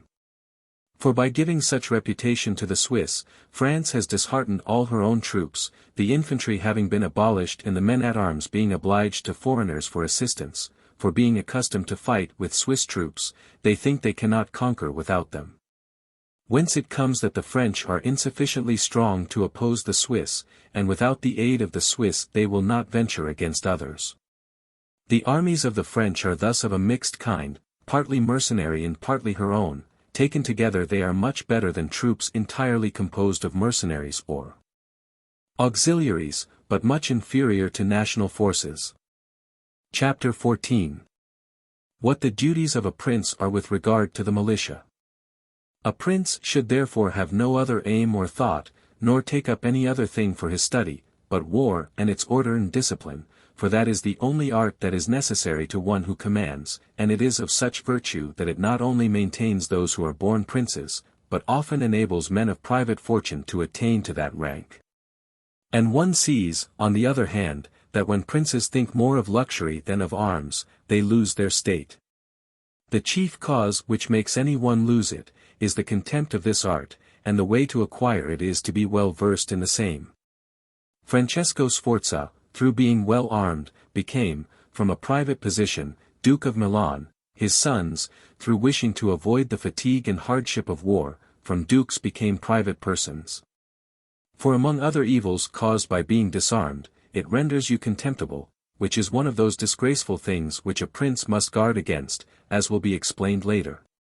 Because there is no comparison whatever between an armed man and a disarmed one, it is not reasonable to suppose that one who is armed will obey willingly one who is unarmed, or that any unarmed man will remain safe among armed servants.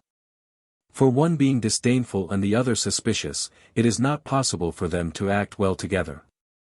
And yet a prince who is ignorant of military matters, besides the other misfortunes already mentioned, cannot be esteemed by his soldiers, nor have confidence in them. He ought, therefore, never to let his thoughts stray from the exercise of war, and in peace he ought to practice it more than in war, which he can do in two ways, both by action and by study. As to action, he must, besides keeping his men well disciplined and exercised, engage continually in hunting, and thus accustom his body to hardships, and on the other hand learn the nature of the land, how the mountains rise, how the valleys are disposed, where the plains lie, and understand the nature of the rivers and swamps, and to this he should devote great attention. This knowledge is useful in two ways. In the first place, one learns to know one's country, and can the better see how to defend it. Then, by means of the knowledge and experience gained in one locality, one can easily understand any other that it may be necessary to venture on, for the hills and valleys, plains and rivers of Tuscany, for instance, have a certain resemblance to those of other provinces, so that from a knowledge of the country in one province one can easily arrive at a knowledge of others. And that prince who is lacking in this skill is wanting in the first essentials of a leader, for it is this which teaches how to find the enemy, take up quarters, lead armies, arrange marches and occupy positions with advantage. Philopoemen, prince of the Achaea, among other praises bestowed on him by writers, is lauded because in times of peace he thought of nothing but the methods of warfare, and when he was in the country with his friends, he often stopped and asked them, if the enemy were on that hill and we found ourselves here with our army, which of us would have the advantage? How could we safely approach him maintaining our order? If we wished to retire, what ought we to do? If they retired, how should we follow them? And he put before them as they went along all the cases that might happen to an army, heard their opinion, gave his own, fortifying it by argument, so that through these continued cogitations there could never happen any incident when leading his armies for which he was not prepared. But as to exercise for the mind, the prince ought to read history and study the actions of eminent men, see how they acted in warfare, examine the causes of their victories and losses in order to imitate the former and avoid the latter, and above all, do as some eminent men have done in the past, who have imitated someone, who has been much praised and glorified, and have always kept their deeds and actions before them. As they say, Alexander the Great imitated Achilles, Caesar Alexander, and Scipio Cyrus. And whoever reads the life of Cyrus written by Xenophon, will perceive in the life of Scipio how gloriously he imitated him, and how, in chastity, affability, humanity, and liberality Scipio conformed to those qualities of Cyrus described by Xenophon. A wise prince should follow similar methods and never remain idle in peaceful times, but by industry make such good use of the time as may serve him in adversity, so that when fortune changes she may find him prepared to resist her blows. Chapter 15. Of the things for which men, and especially princes, are praised or blamed. It remains now to be seen what are the methods and rules for a prince as regards his subjects and friends. And as I know that many have written of this, I fear that my writing about it may be deemed presumptuous, differing as I do, especially in this matter, from the opinions of others. But my intention being to write something of use to those who understand it, it appears to me more proper to go to the real truth of the matter than to its imagination, and many have imagined republics and principalities which have never been seen or known to exist in reality, for how we live is so far removed from how we ought to live, that he who abandons what is done for what ought to be done, will rather learn to bring about his own ruin than his preservation. A man who wishes to make a profession of goodness in everything must necessarily come to grief among so many who are not good. Therefore it is necessary for a prince, who wishes to maintain himself, to learn how not to be good, and to use it and not use it according to the necessity of the case. Leaving on one side then those things which concern only an imaginary prince, and speaking of those that are real, I state that all men, when spoken of, and especially princes, who are placed at a greater height, are noted for some of those qualities which bring them either praise or blame. Ryan Seacrest here. When you have a busy schedule, it's important to maximize your downtime. One of the best ways to do that is by going to ChumbaCasino.com. Chumba Casino has all your favorite social casino games like spin slots, bingo, and solitaire that you can play for free for a chance to redeem some serious prizes. So hop on to ChumbaCasino.com now and live the Chumba life. Sponsored by Chumba Casino. No purchase necessary. VGW Group. Void where prohibited by law. 21 plus. Terms and conditions apply. You just realized your business needed to hire someone yesterday. How can you find amazing candidates fast?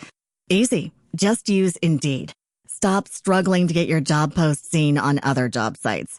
With Indeed sponsored jobs, your post jumps to the top of the page for your relevant candidates, so you can reach the people you want faster. According to Indeed data, sponsored jobs posted directly on Indeed have 45% more applications than non-sponsored jobs. Don't wait any longer. Speed up your hiring right now with Indeed. And listeners of this show will get a $75 sponsored job credit to get your jobs more visibility at Indeed.com/ARTS. Just go to Indeed.com/ARTS right now and support our show by saying you heard about Indeed on this podcast. Terms and conditions apply. Hiring? Indeed is all you need. Thus one is considered liberal, another miserly, one a free giver, another rapacious, one cruel, another merciful, one a breaker of his word, another faithful, one effeminate and pusillanimous, another fierce and high-spirited, one humane, another proud, one lascivious, another chaste, one frank, another astute, one hard, another easy, one serious, another frivolous, one religious, another incredulous, and so on. I know that every one will admit that it would be highly praiseworthy in a prince to possess all the above-named qualities that are reputed good, but as they cannot all be possessed or observed, human conditions not permitting of it, it is necessary that he should be prudent enough to avoid the disgrace of those vices which would lose him the state, and guard himself against those which will not lose it him, if possible, but if not able to, he can indulge them with less scruple. And yet he must not mind incurring the disgrace of those vices, without which it would be difficult to save the state, for if one considers well, it will be found that some things which seem virtues would, if followed, lead to one's ruin, and some others which appear vices result, if followed, in one's greater security and well-being. Chapter 16. Of Liberality and Niggardliness. Beginning now with the first qualities above named, I say that it would be well to be considered liberal, nevertheless liberality used in such a way that you are not feared will injure you, because if used virtuously and in the proper way, it will not be known, and you will not incur the disgrace of the contrary vice. But one who wishes to obtain the reputation of liberality among men, must not omit every kind of sumptuous display, and to such an extent that a prince of this character will consume by such means all his resources, and will be at last compelled, if he wishes to maintain his name for liberality, to impose heavy charges on his people, become an extortioner, and do everything possible to obtain money. This will make his subjects begin to hate him, and he will be little esteemed being poor, so that having by this liberality injured many and benefited but few, he will feel the first little disturbance and be endangered by every accident. If he recognizes this and wishes to change his system, he incurs at once the charge of niggardliness. A prince, therefore, not being able to exercise this virtue of liberality without risk if it is known, must not, if he is prudent, object to be called miserly. In course of time he will be thought more liberal, when it is seen that by his parsimony his revenue is sufficient, that he can defend himself against those who make war on him, and undertake enterprises without burdening his people, so that he is really liberal to all those from whom he does not take, who are infinite in number, and niggardly to all to whom he does not give, who are few. In our times we have seen nothing great done except by those who have been esteemed niggardly, the others have all been ruined. Pope Julius too, although he had made use of a reputation for liberality in order to attain the papacy, did not seek to retain it afterwards, so that he might be able to make war on the King of France, and he earned on so many wars without imposing an extraordinary tax, because his extra expenses were covered by the parsimony he had so long practiced. The present King of Spain, if he had been thought liberal, would not have engaged in and won so many enterprises. For these reasons a prince must care little for the reputation of being a miser, if he wishes to avoid robbing his subjects, if he wishes to be able to defend himself, to not become poor and contemptible, and not to be forced to become rapacious. This vice of niggardliness is one of those vices which enable him to reign. If it is said that Caesar attained the empire through liberality, and that many others have reached the highest positions through being liberal or being thought so, I would reply that you are either a prince already or else on the way to become one. In the first case, this liberality is harmful; in the second, it is certainly necessary to be considered liberal, and Caesar was one of those who wished to attain the mastery over Rome, but if after attaining it he had lived and had not moderated his expenses, he would have destroyed that empire. And should any one reply that there have been many princes, who have done great things with their armies, who have been thought extremely liberal, I would answer by saying that the prince may either spend his own wealth and that of his subjects or the wealth of others. In the first case he must be sparing, but in the second he must not neglect to be very liberal. This liberality is very necessary to a prince who marches with his armies, and lives by plunder, sacking and extorting, and is dealing with the wealth of others, for without it he would not be followed by his soldiers. And you may be very generous indeed with what is not the property of yourself or your subjects, as were Cyrus, Caesar, and Alexander, for spending the wealth of others will not diminish your reputation, but increase it; only spending your own resources will injure you. There is nothing which destroys itself so much as liberality, for by using it you lose the power of using it, and become either poor and despicable, or, to escape poverty, rapacious and hated. And of all things that a prince must guard against, the most important are being despicable or hated, and liberality will lead you to one or other of these conditions. It is, therefore, wiser to have the name of a miser, which produces disgrace without hatred, than to incur of necessity the name of being rapacious, which produces both disgrace and hatred. Chapter 17. Of Cruelty and Clemency, and whether it is better to be loved or feared. Proceeding to the other qualities before named, I say that every prince must desire to be considered merciful and not cruel. He must, however, take care not to misuse this mercifulness. Cesare Borgia was considered cruel, but his cruelty had settled the Romagna, united it, and brought it peace and confidence. If this is considered a benefit, it will be seen that he was really much more merciful than the Florentine people, who, to avoid the name of cruelty, allowed Pistoia to be destroyed. A prince, therefore, must not mind incurring the charge of cruelty for the purpose of keeping his subjects united and confident, for, with a very few examples, he will be more merciful than those who, from excess of tenderness, allow disorders to arise, from whence spring murders and rapine, for these as a rule injure the whole community, while the executions carried out by the prince injure only one individual. And of all princes, it is impossible for a new prince to escape the name of cruel, new states being always full of dangers. Wherefore Virgil makes Dido excuse the inhumanity of her rule by its being new, where she says, Residential dura edi regni novitas mitalia cogunt moliri, late fines custode turi. Nevertheless, he must be cautious in believing and acting, and must not inspire fear of his own accord, and must proceed in a temperate manner with prudence and humanity, so that too much confidence does not render him incautious, and too much diffidence does not render him intolerant. From this arises the question whether it is better to be loved more than feared, or feared more than loved. The reply is, that one ought to be both feared and loved, but as it is difficult for the two to go together, it is much safer to be feared than loved, if one of the two has to be wanting. For it may be said of men in general that they are ungrateful, voluble, dissemblers, anxious to avoid danger, and covetous of gain. As long as you benefit them, they are entirely yours, they offer you their blood, their goods, their life, and their children, as I have before said, when the necessity is remote, but when it approaches, they revolt.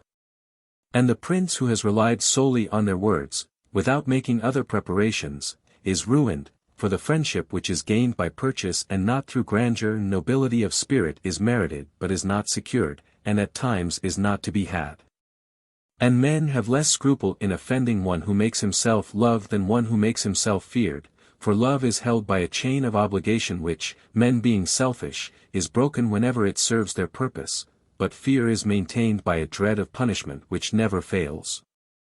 Still, a prince should make himself feared in such a way that if he does not gain love, he at any rate avoids hatred, for fear, and the absence of hatred may well go together, and will be always attained by one who abstains from interfering with the property of his citizens and subjects or with their women. And when he is obliged to take the life of any one, to do so when there is a proper justification and manifest reason for it, but above all he must abstain from taking the property of others, for men forget more easily the death of their father than the loss of their patrimony. Then also pretexts for seizing property are never wanting, and one who begins to live by rapine will always find some reason for taking the goods of others, whereas causes for taking life are rarer and more quickly destroyed. But when the prince is with his army and has a large number of soldiers under his control, then it is extremely necessary that he should not mind being thought cruel, for without this reputation he could not keep an army united, or disposed to any duty. Among the noteworthy actions of Hannibal is numbered this, that although he had an enormous army, composed of men of all nations and fighting in foreign countries, there never arose any dissension either among them or against the prince, either in good fortune or in bad. This could not be due to anything but his inhuman cruelty, which together with his infinite other virtues, made him always venerated and terrible in the sight of his soldiers, and without it his other virtues would not have sufficed to produce that effect. Thoughtless writers admire on the one hand his actions, and on the other blame the principal cause of them. Ryan Seacrest here. When you have a busy schedule, it's important to maximize your downtime. One of the best ways to do that is by going to ChumbaCasino.com. Chumba Casino has all your favorite social casino games like spin slots, bingo, and solitaire that you can play for free for a chance to redeem some serious prizes. So hop on to ChumbaCasino.com now and live the Chumba life. Sponsored by Chumba Casino. No purchase necessary. VGW Group. Void where prohibited by law. 21 plus. Terms and conditions apply. You just realized your business needed to hire someone yesterday. How can you find amazing candidates fast? Easy. Just use Indeed. Stop struggling to get your job post seen on other job sites. With Indeed sponsored jobs, your post jumps to the top of the page for your relevant candidates, so you can reach the people you want faster. According to Indeed data, sponsored jobs posted directly on Indeed have 45% more applications than non-sponsored jobs. Don't wait any longer. Speed up your hiring right now with Indeed. And listeners of this show will get a $75 sponsored job credit to get your jobs more visibility at Indeed.com/ARTS. Just go to Indeed.com/ARTS right now and support our show by saying you heard about Indeed on this podcast. Terms and conditions apply. Hiring? Indeed is all you need. And that it is true that his other virtues would not have sufficed may be seen from the case of Scipio, very rare not only in his own times, but in all times of which memory remains, whose armies rebelled against him in Spain, which arose from nothing but his excessive kindness, which allowed more license to the soldiers than was consonant with military discipline. He was reproached with this in the Senate by Fabius Maximus, who called him a corrupter of the Roman militia. The Locri having been destroyed by one of Scipio's officers were not revenged by him, nor was the insolence of that officer punished, simply by reason of his easy nature, so much so, that some one wishing to excuse him in the Senate, said that there were many men who knew rather how not to err, than how to correct the errors of others. This disposition would in time have tarnished the fame and glory of Scipio had he persevered in it under the empire, but living under the rule of the Senate this harmful quality was not only concealed but became a glory to him. I conclude, therefore, with regard to being feared and loved, that men love at their own free will, but fear at the will of the prince, and that a wise prince must rely on what is in his power and not on what is in the power of others, and he must only trouble himself to avoid incurring hatred, as has been explained. Chapter 18. In what way princes must keep faith. How laudable it is for a prince to keep good faith and live with integrity, and not with astuteness, every one knows. Still the experience of our times shows those princes to have done great things who have had little regard for good faith, and have been able by astuteness to confuse men's brains, and who have ultimately overcome those who have made loyalty their foundation. You must know, then, that there are two methods of fighting, the one by law, the other by force. The first method is that of men, the second of beasts, but as the first method is often insufficient, one must have recourse to the second. It is therefore necessary to know well how to use both the beast and the man. This was covertly taught to princes by ancient writers, who relate how Achilles and many others of those princes were given to Chiron the centaur to be brought up, who kept them under his discipline. This system of having for teacher one who was half beast and half man is meant to indicate that a prince must know how to use both natures, and that the one without the other is not durable. A prince being thus obliged to know well how to act as a beast must imitate the fox and the lion, for the lion cannot protect himself from snares, and the fox cannot defend himself from wolves. One must therefore be a fox to recognize snares, and a lion to frighten wolves. Those that wish to be only lions do not understand this. Therefore, a prudent ruler ought not to keep faith when by so doing it would be against his interest, and when the reasons which made him bind himself no longer exist. If men were all good, this precept would not be a good one, but as they are bad, and would not observe their faith with you, so you are not bound to keep faith with them. Nor are legitimate grounds ever wanting to a prince to give color to the non-fulfillment of his promise. Of this one could furnish an infinite number of modern examples, and show how many times peace has been broken, and how many promises rendered worthless, by the faithlessness of princes, and those that have been best able to imitate the fox have succeeded best. But it is necessary to be able to disguise this character well, and to be a great feigner and dissembler, and men are so simple and so ready to obey present necessities, that one who deceives will always find those who allow themselves to be deceived. I will only mention one modern instance. Alexander VI did nothing else but deceive men. He thought of nothing else, and found the way to do it. No man was ever more able to give assurances, or affirm things with stronger oaths, and no man observed them less. However, he always succeeded in his deceptions, as he knew well this side of the world. It is not, therefore, necessary for a prince to have all the above-named qualities, but it is very necessary to seem to have them.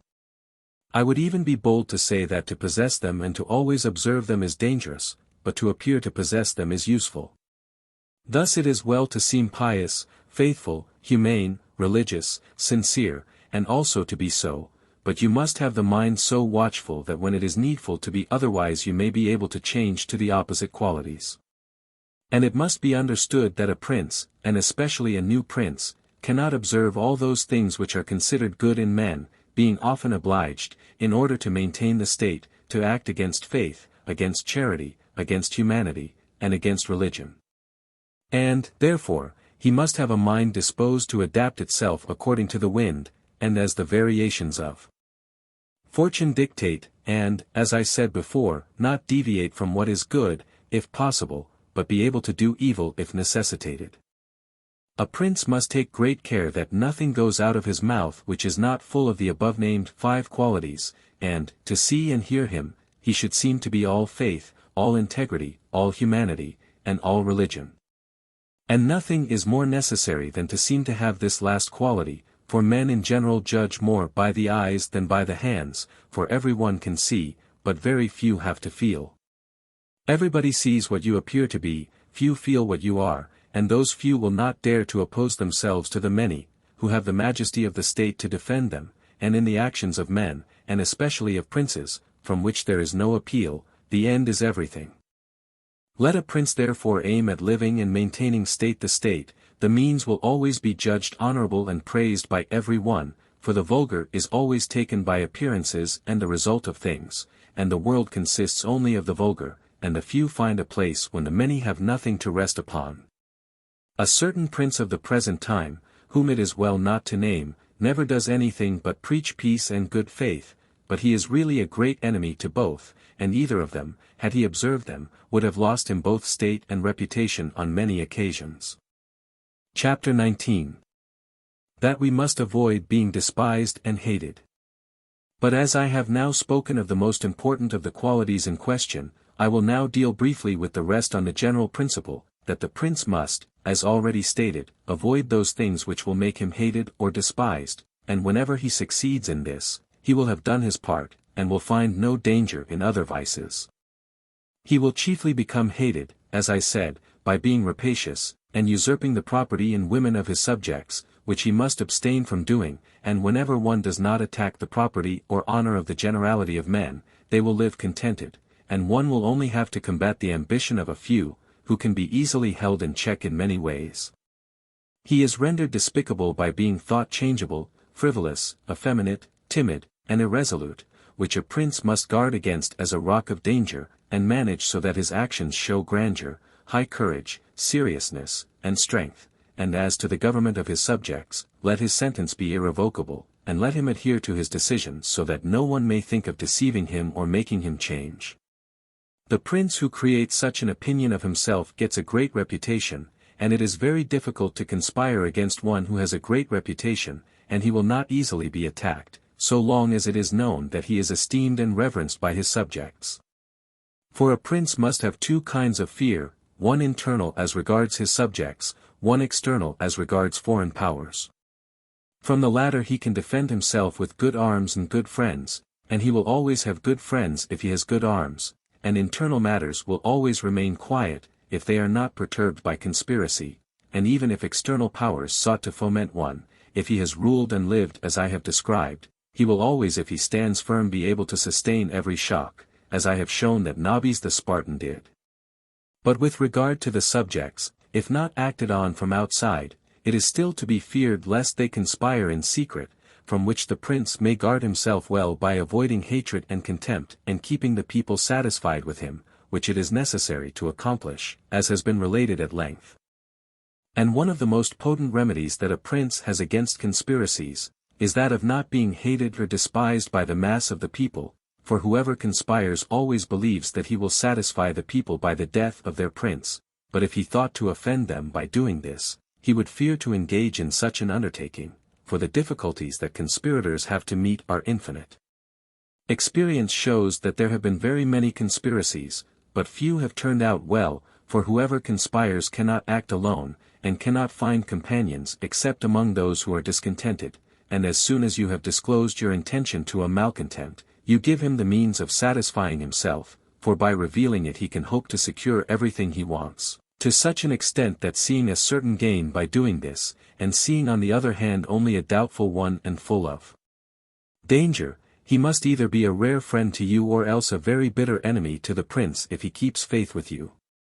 And to reduce the matter to narrow limits, I say, that on the side of the conspirator there is nothing but fear, jealousy, suspicion, and dread of punishment which frightens him, and on the side of the prince there is the majesty of government, the laws, the protection of friends and of the state which guard him. When to these things are added the goodwill of the people, it is impossible that any one should have the temerity to conspire. For whereas generally a conspirator has to fear before the execution of his plot, in this case he must also fear afterwards, having the people for an enemy, when his crime is accomplished, and thus not being able to hope for any refuge. Hello, it is Ryan, and we could all use an extra bright spot in our day, couldn't we? Just to make up for things like sitting in traffic, doing the dishes, counting your steps, you know, all the mundane stuff. That is why I'm such a big fan of Chumba Casino. Chumba Casino has all your favorite social casino-style games that you can play for free anytime, anywhere with daily bonuses. That should brighten your day a little. Actually, a lot. So sign up now at ChumbaCasino.com. That's ChumbaCasino.com. No purchase necessary. VGW Group. Void where prohibited by law. See terms and conditions. 18+. Numberless instances might be given of this, but I will content myself with one which took place within the memory of our fathers. Messer Annibale Bentivogli, Prince of Bologna, ancestor of the present Messer Annibale, was killed by the Canci, who conspired against him. He left no relations but Messer Giovanni, who was then an infant, but after the murder the people rose up and killed all the Canci.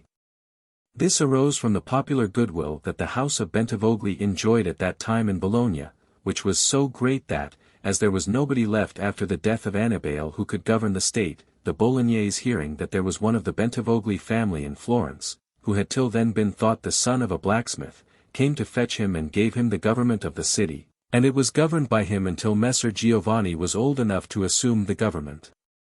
I conclude, therefore, that a prince need trouble little about conspiracies when the people are well disposed, but when they are hostile and hold him in hatred, then he must fear everything and everybody. Well-ordered states and wise princes have studied diligently not to drive the nobles to desperation, and to satisfy the populace and keep it contented, for this is one of the most important matters that a prince has to deal with. Among the kingdoms that are well ordered and governed in our time is France, and there we find numberless good institutions on which depend the liberty and security of the king.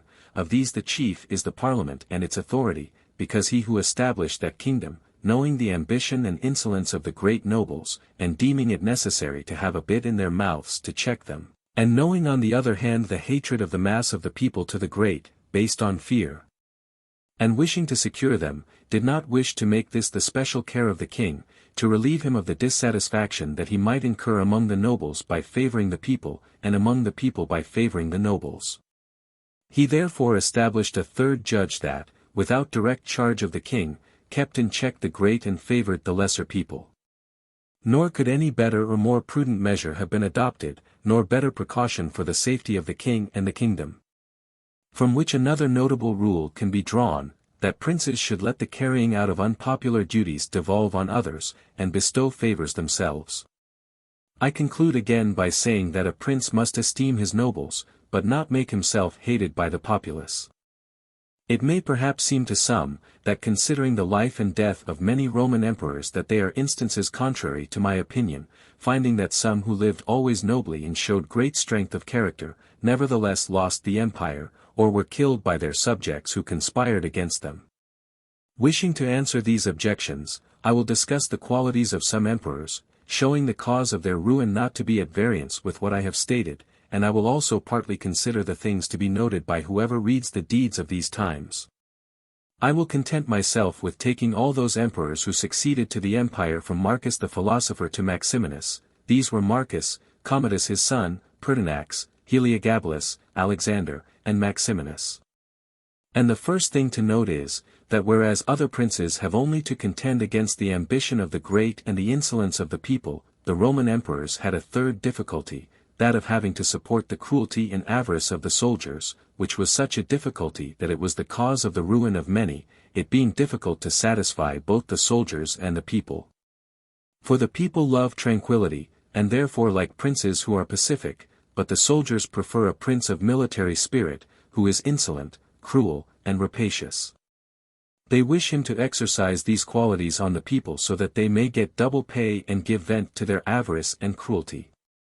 Thus it came about that those emperors who, by nature or art, had not such a reputation as could keep both parties in check, invariably were ruined, and the greater number of them who were raised to the empire being new men, knowing the difficulties of these two opposite dispositions, confined themselves to satisfying the soldiers, and thought little of injuring the people. This choice was necessary, princes not being able to avoid being hated by someone. They must first try not to be hated by the mass of the people. If they cannot accomplish this they must use every means to escape the hatred of the most powerful parties. And therefore these emperors, who being new men had need of extraordinary favors, adhered to the soldiers more willingly than to the people. Whether this, however, was of use to them or not, depended on whether the prince knew how to maintain his reputation with them. From these causes it resulted that Marcus, Pertinax, and Alexander, being all of modest life, lovers of justice, enemies of cruelty, humane and benign, had all a sad ending except Marcus.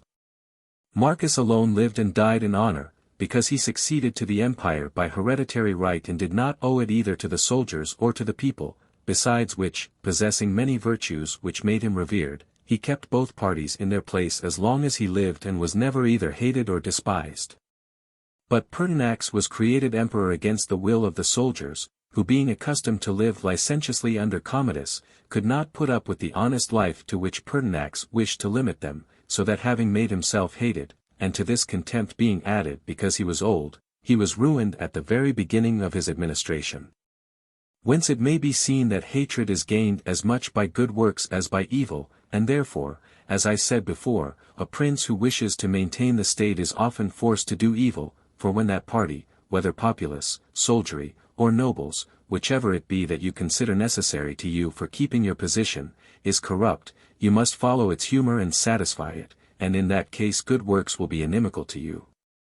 But let us come to Alexander, who was of such goodness, that among other things for which he is praised, it is said that in the 14 years that he reigned no one was put to death by him without a fair trial.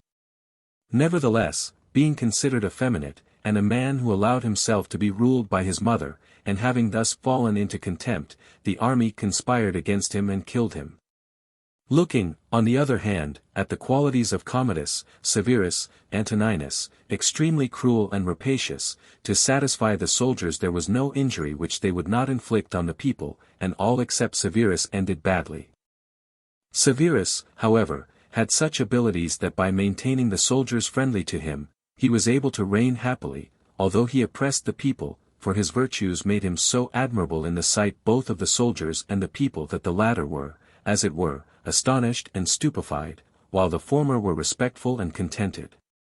As the deeds of this ruler were great for a new prince, I will briefly show how well he could use the qualities of the fox and the lion, whose natures, as I said before, it is necessary for a prince to imitate.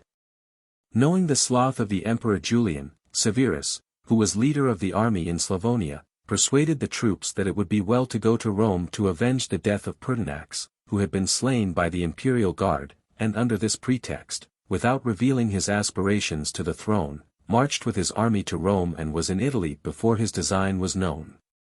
On his arrival in Rome the Senate elected him emperor through fear, and Julian died. There remained after this beginning two difficulties to be faced by Severus before he could obtain the whole control of the empire, one in Asia, where Nigrinus, head of the Asiatic armies, had declared himself emperor, the other in the west from Albinus, who also aspired to the empire. And as he judged it dangerous to show himself hostile to both, he decided to attack Nigrinus and deceive Albinus, to whom he wrote that having been elected emperor by the Senate he wished to share that dignity with him. He sent him the title of Caesar and, by deliberation of the Senate, he was declared his colleague, all of which was accepted as true by Albinus. But when Severus had defeated and killed Nigrinus, and pacified things in the east, he returned to Rome and charged Albinus in the Senate with having, unmindful of the benefits received from him, traitorously sought to assassinate him, and stated that he was therefore obliged to go and punish his ingratitude. He then went to France to meet him, and there deprived him of both his position and his life. Whoever examines in detail the actions of Severus, will find him to have been a very ferocious lion and an extremely astute fox, and will see him to have been feared and respected by all and not hated by the army, and will not be surprised that he, a new man, should have been able to hold the empire so well, since his great reputation defended him always from that hatred that his rapacity might have produced in the people. But Antoninus his son was also a man of great ability, and possessed qualities that rendered him admirable in the sight of the people and also made him popular with the soldiers, for he was a military man, capable of enduring the most extreme hardships, disdainful of delicate food, and every other luxury, which made him loved by all the armies. However, his ferocity and cruelty were so great and unheard of, through his having, after executing many private individuals, caused a large part of the population of Rome and all that of Alexandria to be killed, that he became hated by all the world and began to be feared by those about him to such an extent that he was finally killed by a centurion in the midst of his army. Whence it is to be noted that this kind of death, which proceeds from the deliberate action of a determined man, cannot be avoided by princes, since anyone who does not fear death himself can inflict it, but a prince need not fear much on this account, as such actions are extremely rare. He must only guard against committing any grave injury to anyone he makes use of, or has about him for his service, like Antoninus had done, having caused the death with contumely of the brother of that centurion, and also threatened him every day, although he still retained him in his bodyguard, which was a foolish and dangerous thing to do, as the fact proved. How to have fun anytime, anywhere. Step 1. Go to ChumbaCasino.com. ChumbaCasino.com. Got it. Step 2. Collect your welcome bonus. Come to Papa welcome bonus. Step 3. Play hundreds of casino-style games for free. That's a lot of games. All for free? Step 4. Unleash your excitement. Chumba Casino has been delivering thrills for over a decade. So claim your free welcome bonus now and live the Chumba life. Visit ChumbaCasino.com. No purchase necessary. VGW Group. Void where prohibited by law. 21 plus. Terms and conditions apply. But let us come to Commodus, who might easily have kept the empire, having succeeded to it by heredity, being the son of Marcus, and it would have sufficed for him to follow in the steps of his father to have satisfied both the people and the soldiers. But being of a cruel and bestial disposition, in order to be able to exercise his rapacity on the people, he sought to amuse the soldiers and render them licentious, on the other hand, by not maintaining his dignity, by often descending into the theater to fight with gladiators and committing other contemptible actions, little worthy of the imperial dignity, he became despicable in the eyes of the soldiers, and being hated on the one hand and despised on the other, he was conspired against and killed. There remains to be described the character of Maximinus. He was an extremely warlike man, and as the armies were annoyed with the effeminacy of Alexander, which we have already spoken of, he was after the death of the latter elected emperor. He did not enjoy it for long, as two things made him hated and despised, the one his base origin, as he had been a shepherd in Thrace, which was generally known and caused great disdain on all sides, the other, because he had at the commencement of his rule deferred going to Rome to take possession of the imperial seat, and had obtained a reputation for great cruelty, having through his prefects in Rome and other parts of the empire committed many acts of cruelty. The whole world being thus moved by indignation for the baseness of his blood, and also by the hatred caused by fear of his ferocity, he was conspired against first by Africa and afterwards by the Senate and all the people of Rome and Italy. His own army also joined them, for besieging Aquileia and finding it difficult to take, they became enraged at his cruelty, and seeing that he had so many enemies, they feared him less and put him to death.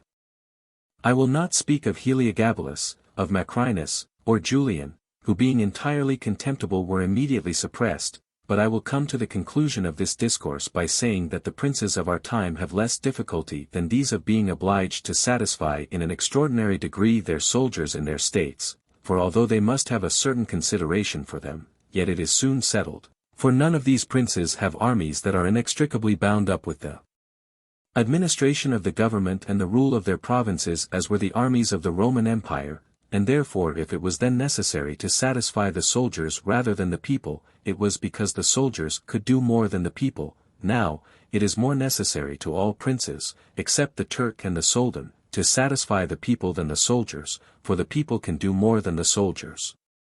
I except the Turk, because he always keeps about him 12,000 infantry and 15,000 cavalry, on which depend the security and strength of his kingdom, and it is necessary for him to postpone every other consideration of the people to keep them friendly. It is the same with the kingdom of the Soldan, which being entirely in the hands of the soldiers, he is bound to keep their friendship regardless of the people. And it is to be noted that this state of the Soldan is different from that of all other princes, being similar to the Christian pontificate, which cannot be called either a hereditary kingdom or a new one, for the sons of the dead prince are not his heirs, but he who is elected to that position by those who have authority. And as this order is ancient it cannot be called a new kingdom, there being none of these difficulties which exist in new ones, as although the prince is new, the rules of that state are old and arranged to receive him as if he were their hereditary lord. But returning to our matter, I say that whoever studies the preceding argument will see that either hatred or contempt were the causes of the ruin of the emperors named, and will also observe how it came about that, some of them acting in one way and some in another, in both ways there were some who had a fortunate and others an unfortunate ending. As Pertinax and Alexander were both new rulers, it was useless and injurious for them to try and imitate Marcus, who was a hereditary prince, and similarly with Caracalla, Commodus, and Maximinus it was pernicious for them to imitate Severus, as they had not sufficient ability to follow in his footsteps. Thus a new prince cannot imitate the actions of Marcus, in his dominions, nor is it necessary for him to imitate those of Severus, but he must take from Severus those portions that are necessary to found his state, and from Marcus those that are useful and glorious for conserving a state that is already established and secure. Chapter 20. Whether fortresses and other things which princes often make are useful or injurious. Some princes, in order to securely hold their possessions, have disarmed their subjects, some others have kept their subject lands divided into parts, others have fomented enmities against themselves, others have endeavored to win over those whom they suspected at the commencement of their rule, some have constructed fortresses, others have ruined and destroyed them. And although one cannot pronounce a definite judgment as to these things without going into the particulars of the state to which such a deliberation is to be applied, still I will speak in such a broad way as the matter will permit of. A new prince has never been known to disarm his subjects, on the contrary, when he has found them disarmed he has always armed them, for by arming them these arms become your own, those that you suspected become faithful and those that were faithful remain so, and from being merely subjects become your partisans. And since all the subjects cannot be armed, when you benefit those that you arm, you can deal more safely with the others, and this different treatment that they notice renders your men more obliged to you, the others will excuse you, judging that those have necessarily greater merit who have greater danger and heavier duties.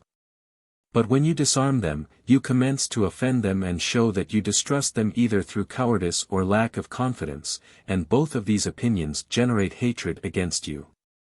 And as you cannot remain unarmed, you are obliged to resort to a mercenary militia, of which we have already stated the value, and even if it were good it cannot be sufficient in number to defend you against powerful enemies and suspected subjects. But, as I have said, a new prince in a new dominion always has his subjects armed. History is full of such examples.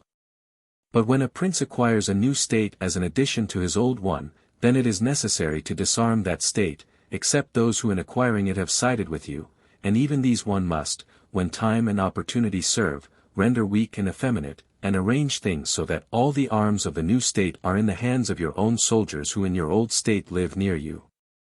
Our forefathers and those who were esteemed wise used to say that it was necessary to hold Pistoia by means of Factius and Pisa with fortresses, and for this purpose they fomented differences among their subjects in some town in order to possess it more easily. This, in those days when Italy was fairly divided, was doubtless well done, but does not seem to me to be a good precept for the present time, for I do not believe that the divisions thus created ever do any good. On the contrary, it is certain that when the enemy approaches, the cities thus divided will be at once lost, for the weaker faction will always side with the enemy and the other will not be able to stand. The Venetians, actuated, I believe, by the aforesaid motives, cherished the Guelph and Ghibelline factions in the cities subject to them, and although they never allowed them to come to bloodshed, they yet encouraged these differences among them, so that the citizens, being occupied in their own quarrels, might not act against them. This, however, did not avail them anything, as was seen when, after the defeat of Villa, a part of those subjects immediately took courage and took from them the whole state. Such methods, besides, argue weakness in a prince, for in a strong government such dissensions will never be permitted. They are profitable only in time of peace, as by means of them it is easy to manage one's subjects, but when it comes to war, the fallacy of such a policy is at once shown. Without doubt, princes become great when they overcome difficulties in opposition, and therefore fortune, especially when it wants to render a new prince great, who has greater need of gaining a great reputation than a hereditary prince, raises up enemies and compels him to undertake wars against them, so that he may have cause to overcome them, and thus raise himself higher by means of that ladder which his enemies have brought him. There are many who think therefore that a wise prince ought, when he has the chance, to foment astutely some enmity, so that by suppressing it he will augment his greatness. Princes, and especially new ones, have found more faith and more usefulness in those men, whom at the beginning of their power they regarded with suspicion, than in those they at first confided in. Pandolfo Petrucci, Prince of Siena, governed his state more by those whom he suspected than by others. But of this we cannot speak at large, as it varies according to the subject. I will merely say that these men who at the beginning of a new government were enemies, if they are of a kind to need support to maintain their position, can be very easily gained by the prince, and they are the more compelled to serve him faithfully as they know they must by their deeds cancel the bad opinion previously held of them, and thus the prince will always derive greater help from them than from those who, serving him with greater security, neglect his interest. And as the matter requires it, I will not omit to remind a prince who has newly taken a state with the secret help of its inhabitants, that he must consider well the motives that have induced those who have favored him to do so, and if it is not natural affection for him, but only because they were not contented with the state as it was, he will have great trouble and difficulty in maintaining their friendship, because it will be impossible for him to content them. And on well examining the cause of this in the examples drawn from ancient and modern times it will be seen that it is much easier to gain the friendship of those men who were contented with the previous condition and were therefore at first enemies, than that of those who not being contented, became his friends and helped him to occupy it. How to have fun anytime, anywhere. Step 1. Go to ChumbaCasino.com. ChumbaCasino.com. Got it. Step 2. Collect your welcome bonus. Come to Papa welcome bonus. Step 3. Play hundreds of casino-style games for free. That's a lot of games. All for free? Step 4. Unleash your excitement. Chumba Casino has been delivering thrills for over a decade. So claim your free welcome bonus now and live the Chumba life. Visit ChumbaCasino.com. No purchase necessary. VGW Group. Void where prohibited by law. 21 plus. Terms and conditions apply. It has been the custom of princes in order to be able to hold securely their state, to erect fortresses, as a bridle and bit to those who have designs against them, and in order to have a secure refuge against a sudden assault. I approve this method, because it was anciently used. Nevertheless, Messer Niccolo Vitelli has been seen in our own time to destroy 2 fortresses in Città di Castello in order to keep that state. Guid Ubaldo, Duke of Urbino, on returning to his dominions from which he had been driven by Cesare Borgia, razed to their foundations all the fortresses of that province, and considered that without them it would be more difficult for him to lose again the state. The Bentivogli, in returning to Bologna, used similar measures. Therefore fortresses may or may not be useful according to the times. If they do good in one way, they do harm in another. The question may be discussed thus: a prince who fears his own people more than foreigners ought to build fortresses, but he who has greater fear of foreigners than of his own people ought to do without them. The castle of Milan built by Francesco Sforza has given and will give more trouble to the house of Sforza than any other disorder in that state. Therefore the best fortress is to be found in the love of the people, for although you may have fortresses they will not save you if you are hated by the people. When once the people have taken arms against you, there will never be lacking foreigners to assist them. In our times we do not see that they have profited any ruler, except the Countess of Forli on the death of her consort Count Girolamo, for she was thus enabled to escape the popular rising and await help from Milan and recover the state, the circumstances being then such that no foreigner could assist the people. But afterwards they were of little use to her when Cesare Borgia attacked her, and the people being hostile to her allied themselves with the foreigner. So that then and before it would have been safer for her not to be hated by the people than to have the fortresses. Having considered these things, I would therefore praise the one who erects fortresses and the one who does not, and would blame anyone who, trusting in them, thinks little of being hated by his people. Chapter 21. How a Prince Must Act in Order to Gain Reputation. Nothing causes a prince to be so much esteemed as great enterprises and setting a rare example. We have in our own day Ferdinand, King of Aragon, at present King of Spain. He may almost be termed a new prince, because from a weak king he has become for fame and glory the first king in Christendom, and if you regard his actions you will find them all very great and some of them extraordinary. At the beginning of his reign he assailed Granada, and that enterprise was the foundation of his state. At first he did it leisurely and without fear of being interfered with. He kept the minds of the barons of Castile occupied in this enterprise, so that thinking only of that war they did not think of making innovations, and he thus acquired reputation and power over them without their being aware of it. He was able with the money of the church and the people to maintain his armies, and by that long war lay the foundations of his military power, which afterwards has made him famous. Besides this, to be able to undertake greater enterprises, and always under the pretext of religion, he had recourse to a pious cruelty, driving out the Moors from his kingdom and despoiling them. No more admirable or rare example can be found. He also attacked under the same pretext Africa, undertook his Italian enterprise, and has lately attacked France, so that he has continually contrived great things, which have kept his subjects' minds uncertain and astonished, and occupied in watching their result.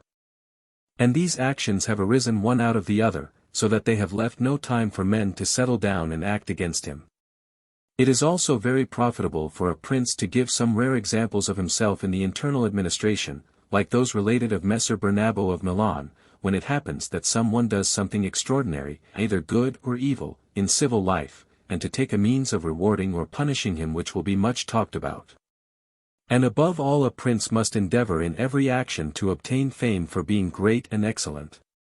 A prince is further esteemed when he is a true friend or a true enemy, when, that is, he declares himself without reserve in favor of some one against another. This policy is always more useful than remaining neutral. For if two neighboring powers come to blows, they are either such that if one wins, you will have to fear the victor, or else not.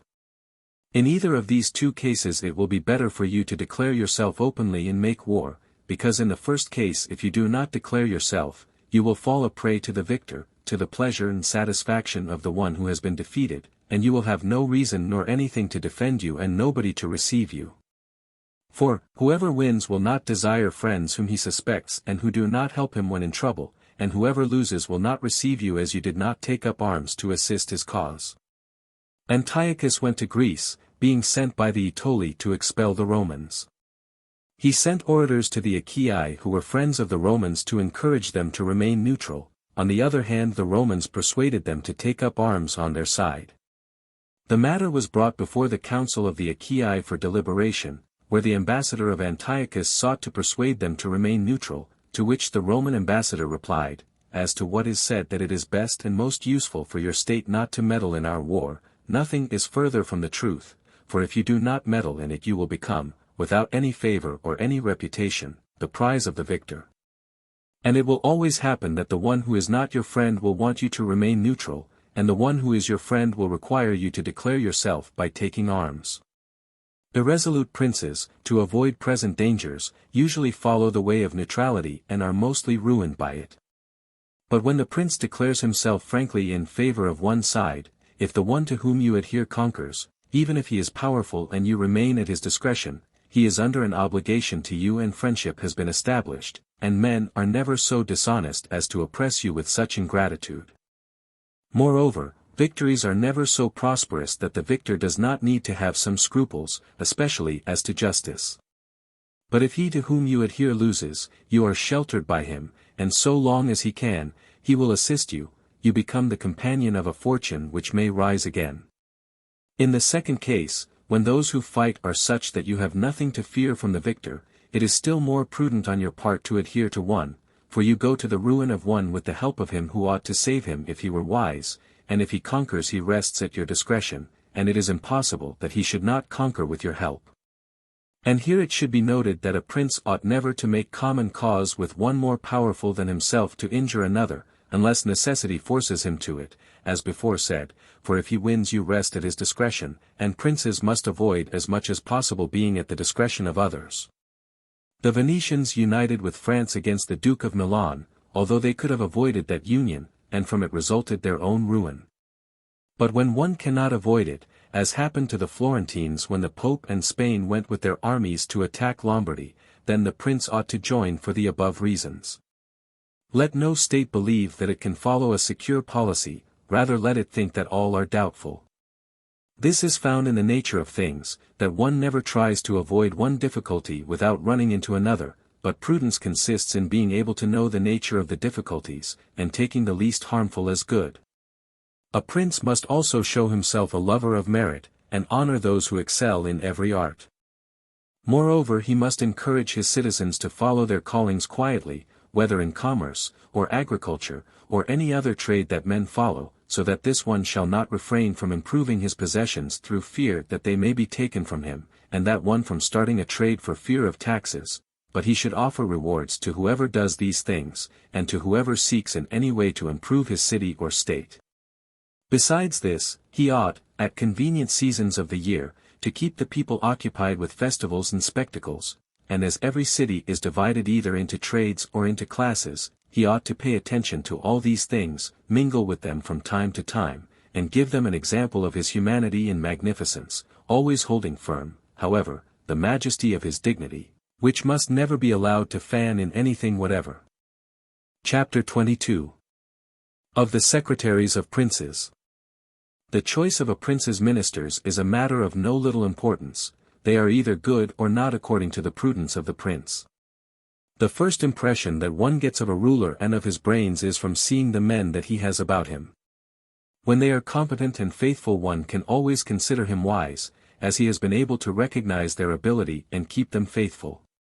But when they are the reverse, one can always form an unfavorable opinion of him, because the first mistake that he makes is in making this choice.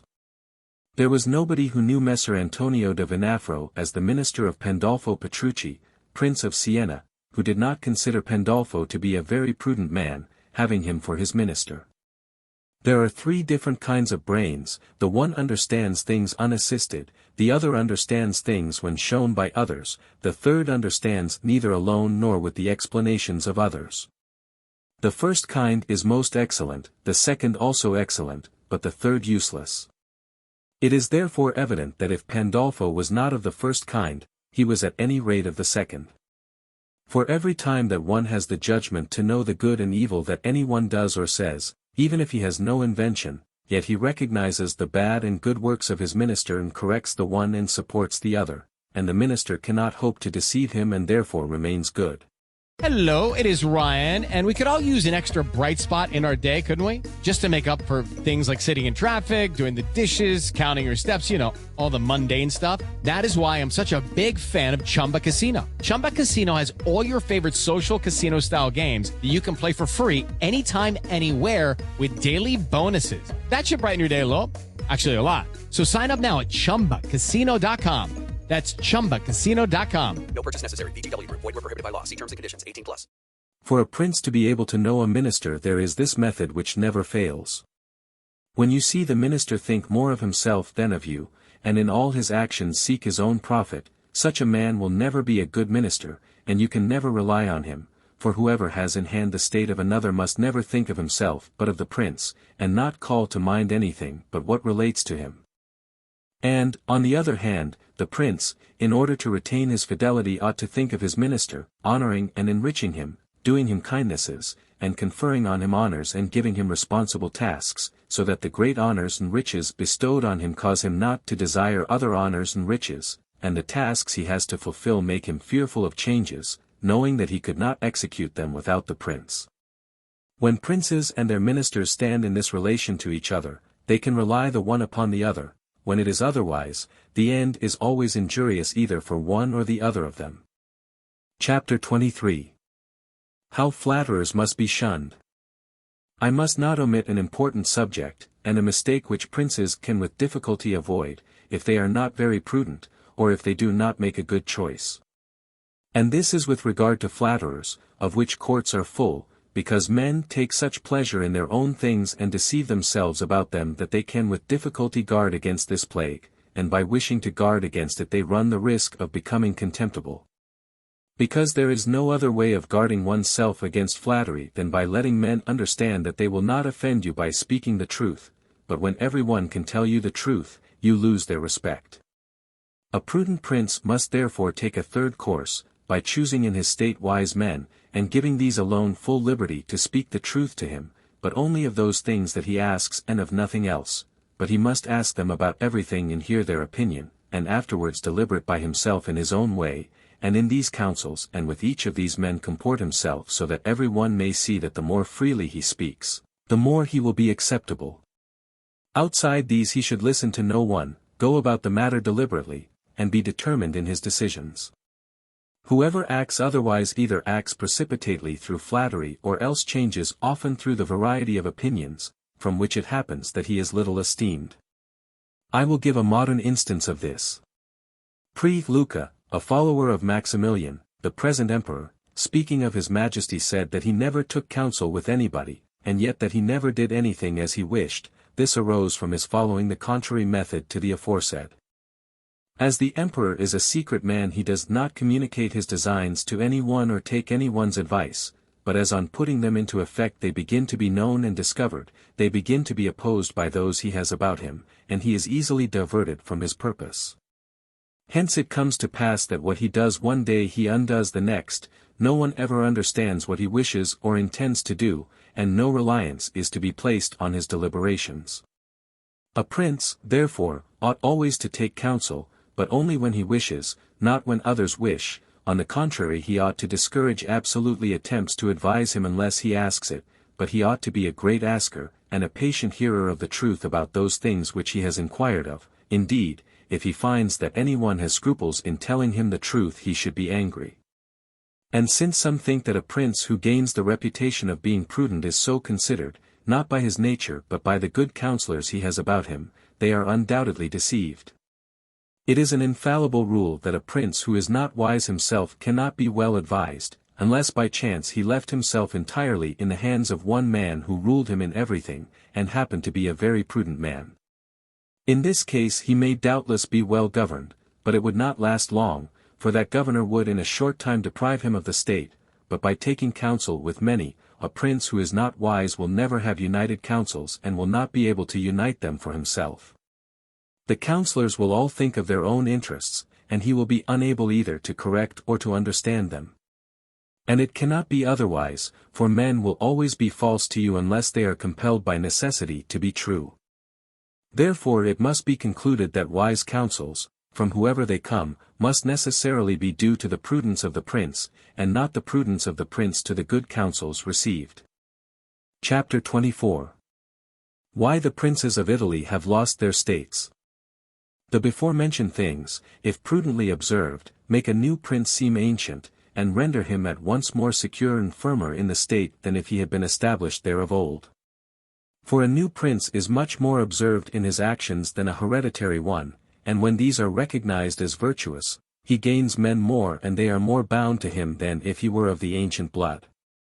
For men are much more taken by present than by past things, and when they find themselves well off in the present, they enjoy it and seek nothing more. On the contrary, they will do all they can to defend him, so long as the prince is not in other things wanting to himself. And thus he will have the double glory of having founded a new realm and adorned it and fortified it with good laws, good arms, good friends, and good examples, as he will have double shame who is born a prince and through want of prudence has lost it. And if one considers those rulers who have lost their position in Italy in our days, such as the King of Naples, the Duke of Milan and others, one will find in them first a common defect as to their arms, for the reasons discussed at length. Then we observe that some of them either had the people hostile to them, or that if the people were friendly they were not able to make sure of the nobility, for without these defects, states are not lost that have enough strength to be able to keep an army in the field. Philip of Macedon, not the father of Alexander the Great, but the one who was conquered by Titus Quintius, did not possess a great state compared to the greatness of Rome and Greece which assailed him, but being a military man and one who knew how to divert the people and make sure of the great, he was able to sustain the war against them for many years, and if at length he lost his power over several cities, he was still able to keep his kingdom. Therefore, those of our princes who had held their possessions for many years must not accuse fortune for having lost them, but rather their own negligence, for having never in quiet times considered that things might change, as it is a common fault of men not to reckon on storms. In fair weather, when adverse times came, they only thought of fleeing from them, instead of defending themselves, and hoped that the people, enraged by the insolence of the conquerors, would recall them. This measure, when others are wanting, is good, but it is very bad to have neglected the other remedies for that one, for nobody would desire to fall because he believed that he would then find someone to pick him up. This may or may not take place, and if it does, it is not with safety to you, as that defense is known to be cowardly and not to be depended on, and only those defenses are good, certain and durable, which depend only on yourself and your own ability. Chapter 25. How much fortune can do in human affairs and how it may be opposed. It is not unknown to me how many have been and are of opinion that worldly events are so governed by fortune and by God, that men cannot by their prudence change them, and that on the contrary there is no remedy whatever, and for this they may judge it to be useless to toil much about them, but let things be ruled by chance. This opinion has been more believed in our day, from the great changes that have been seen, and are daily seen, beyond every human conjecture. When I think about them at times, I am partly inclined to share this opinion. Nevertheless, that our free will may not be altogether extinguished, I think it may be true that fortune is the ruler of half our actions, but that she allows the other half or a little less to be governed by us. I would compare her to an impetuous river that, when turbulent, inundates the plains, ruins trees and buildings, removes earth from this side and places it on the other, every one flies before it, and everything yields to its fury without being able to oppose it, and yet though it is of such a kind, still when it is quiet, men can make provision against it by dams and banks, so that when it rises it will either go into a canal or its rush will not be so wild and dangerous. It happens similarly with fortune, which shows her power where no measures have been taken to resist her, and turns her fury where she knows that no dams or barriers have been made to hold her.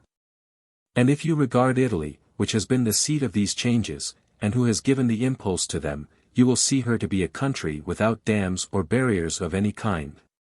If she had been protected by proper measures, like Germany, Spain, and France, this inundation would not have caused the great changes that it has, or would not have happened at all.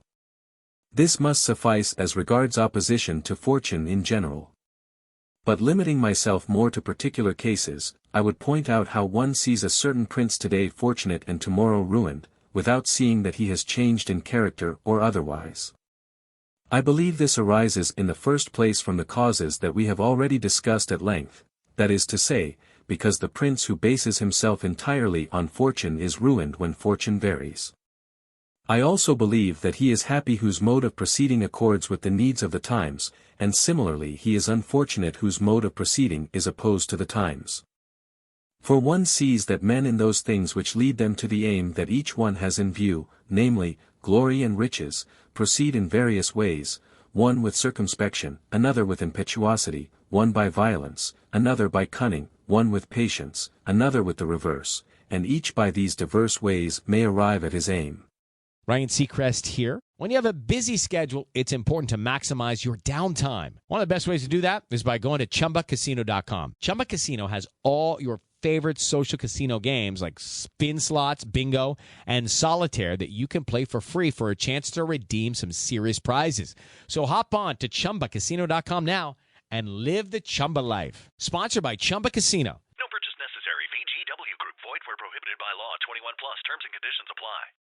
One sees also two cautious men, one of whom succeeds in his designs, and the other not, and in the same way two men succeed equally by different methods, one being cautious, the other impetuous, which arises only from the nature of the times, which does or does not conform to their method of proceeding. From this results, as I have said, that two men, acting differently, attain the same effect, and of two others acting in the same way, one arrives at his good and not the other. From this depend also the changes in fortune, for if it happens that time and circumstances are favorable to one who acts with caution and prudence he will be successful, but if time and circumstances change he will be ruined, because he does not change his mode of proceeding.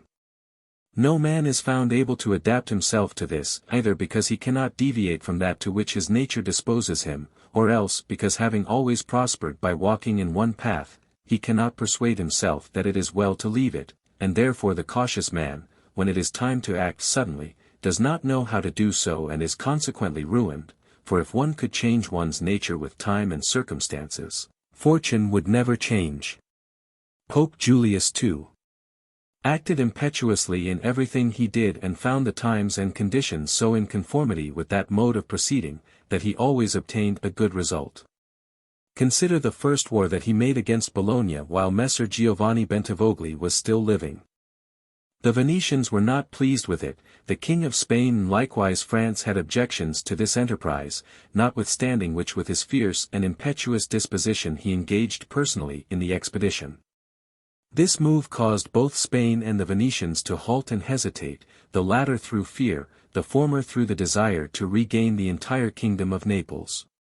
On the other hand, he engaged with him the King of France, because seeing him make this move and desiring his friendship in order to put down the Venetians, that king judged that he could not refuse him his troops without manifest injury.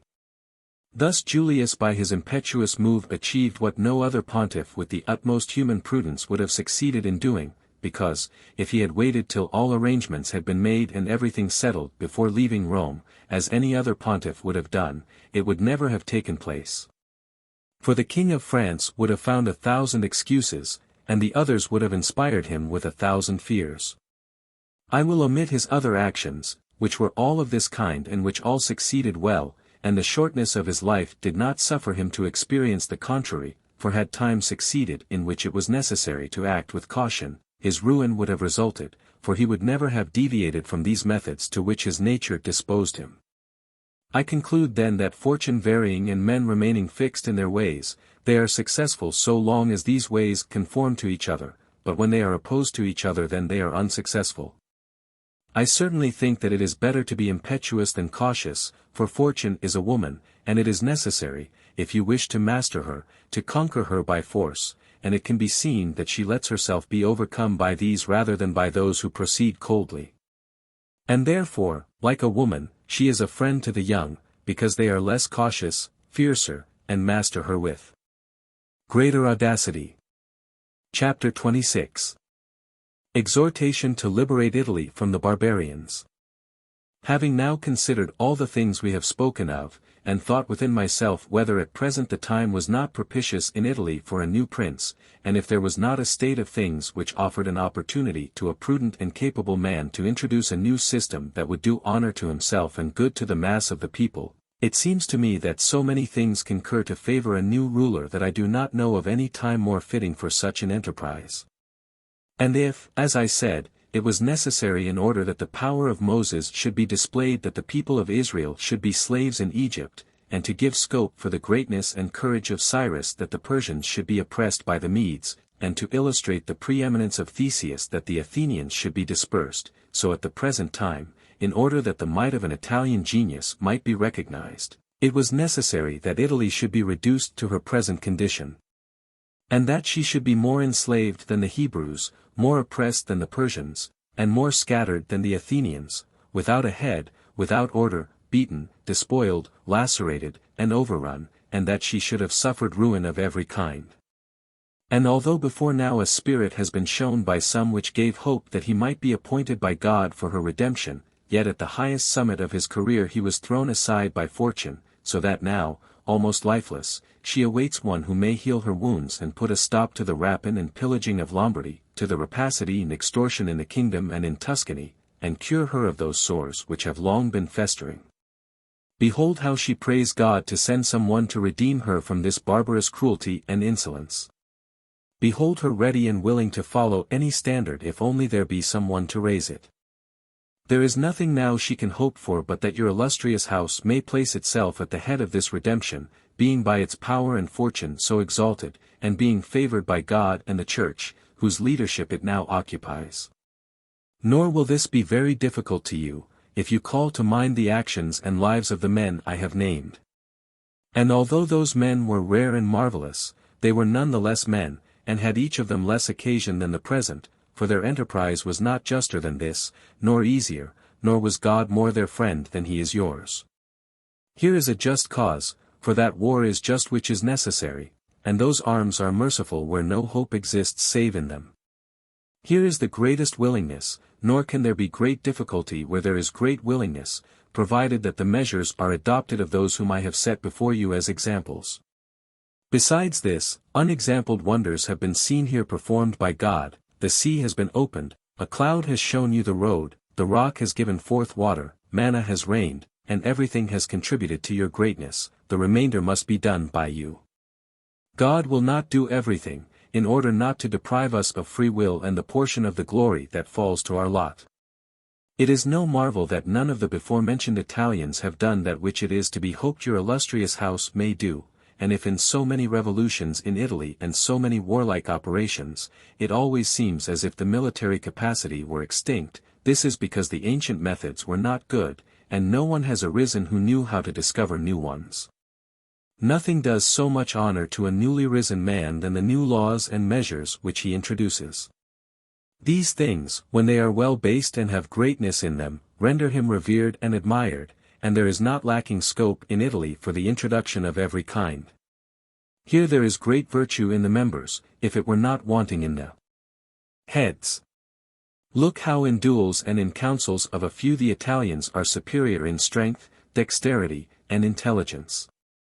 But when it comes to armies they make a poor show, which proceeds entirely from the weakness of the leaders, for those that know are not obedient, and every one thinks that he knows, there being hitherto nobody who has raised himself so high both by valor and fortune as to make the others yield. Hence it comes about that in all this time, in all the wars waged during the last 20 years, whenever there has been an army entirely Italian it has always been a failure, as witness first Taro, then Alexandria, Capua, Genoa, Villa, Bologna, and Mestre. If your illustrious house, therefore, wishes to follow those great men who redeemed their countries, it is before all things necessary, as the true foundation of every undertaking, to provide yourself with your own forces, for you cannot have more faithful, or truer and better soldiers. And although each one of them may be good, they will together become better when they see themselves commanded by their prince, and honored and supported by him. It is therefore necessary to prepare such forces in order to be able with Italian prowess to defend the country from foreigners. And although both the Swiss and Spanish infantry are deemed terrible, nonetheless they each have their defects, so that a third order might not only oppose them, but be confident of overcoming them. For the Spaniards cannot sustain the attack of cavalry, and the Swiss have to fear infantry which meets them with resolution equal to their own. From which it has resulted, as will be seen by experience, that the Spaniards cannot sustain the attack of French cavalry, and the Swiss are overthrown by Spanish infantry. And although a complete example of the latter has not been seen, yet an instance was furnished in the Battle of Ravenna, where the Spanish infantry attacked the German battalions, which observed the same order as the Swiss. The Spaniards, through their bodily agility and aided by their bucklers, had entered between and under their pikes and were in a position to attack them safely without the Germans being able to defend themselves, and if the cavalry had not charged them they would have utterly destroyed them. Knowing therefore the defects of both these kinds of infantry, a third kind can be created which can resist cavalry and need not fear infantry, and this will be done not by the creation of armies but by a change of system. And these are the things which, when newly introduced, give reputation and grandeur to a new prince. This opportunity must not, therefore, be allowed to pass, for letting Italy at length see her liberator.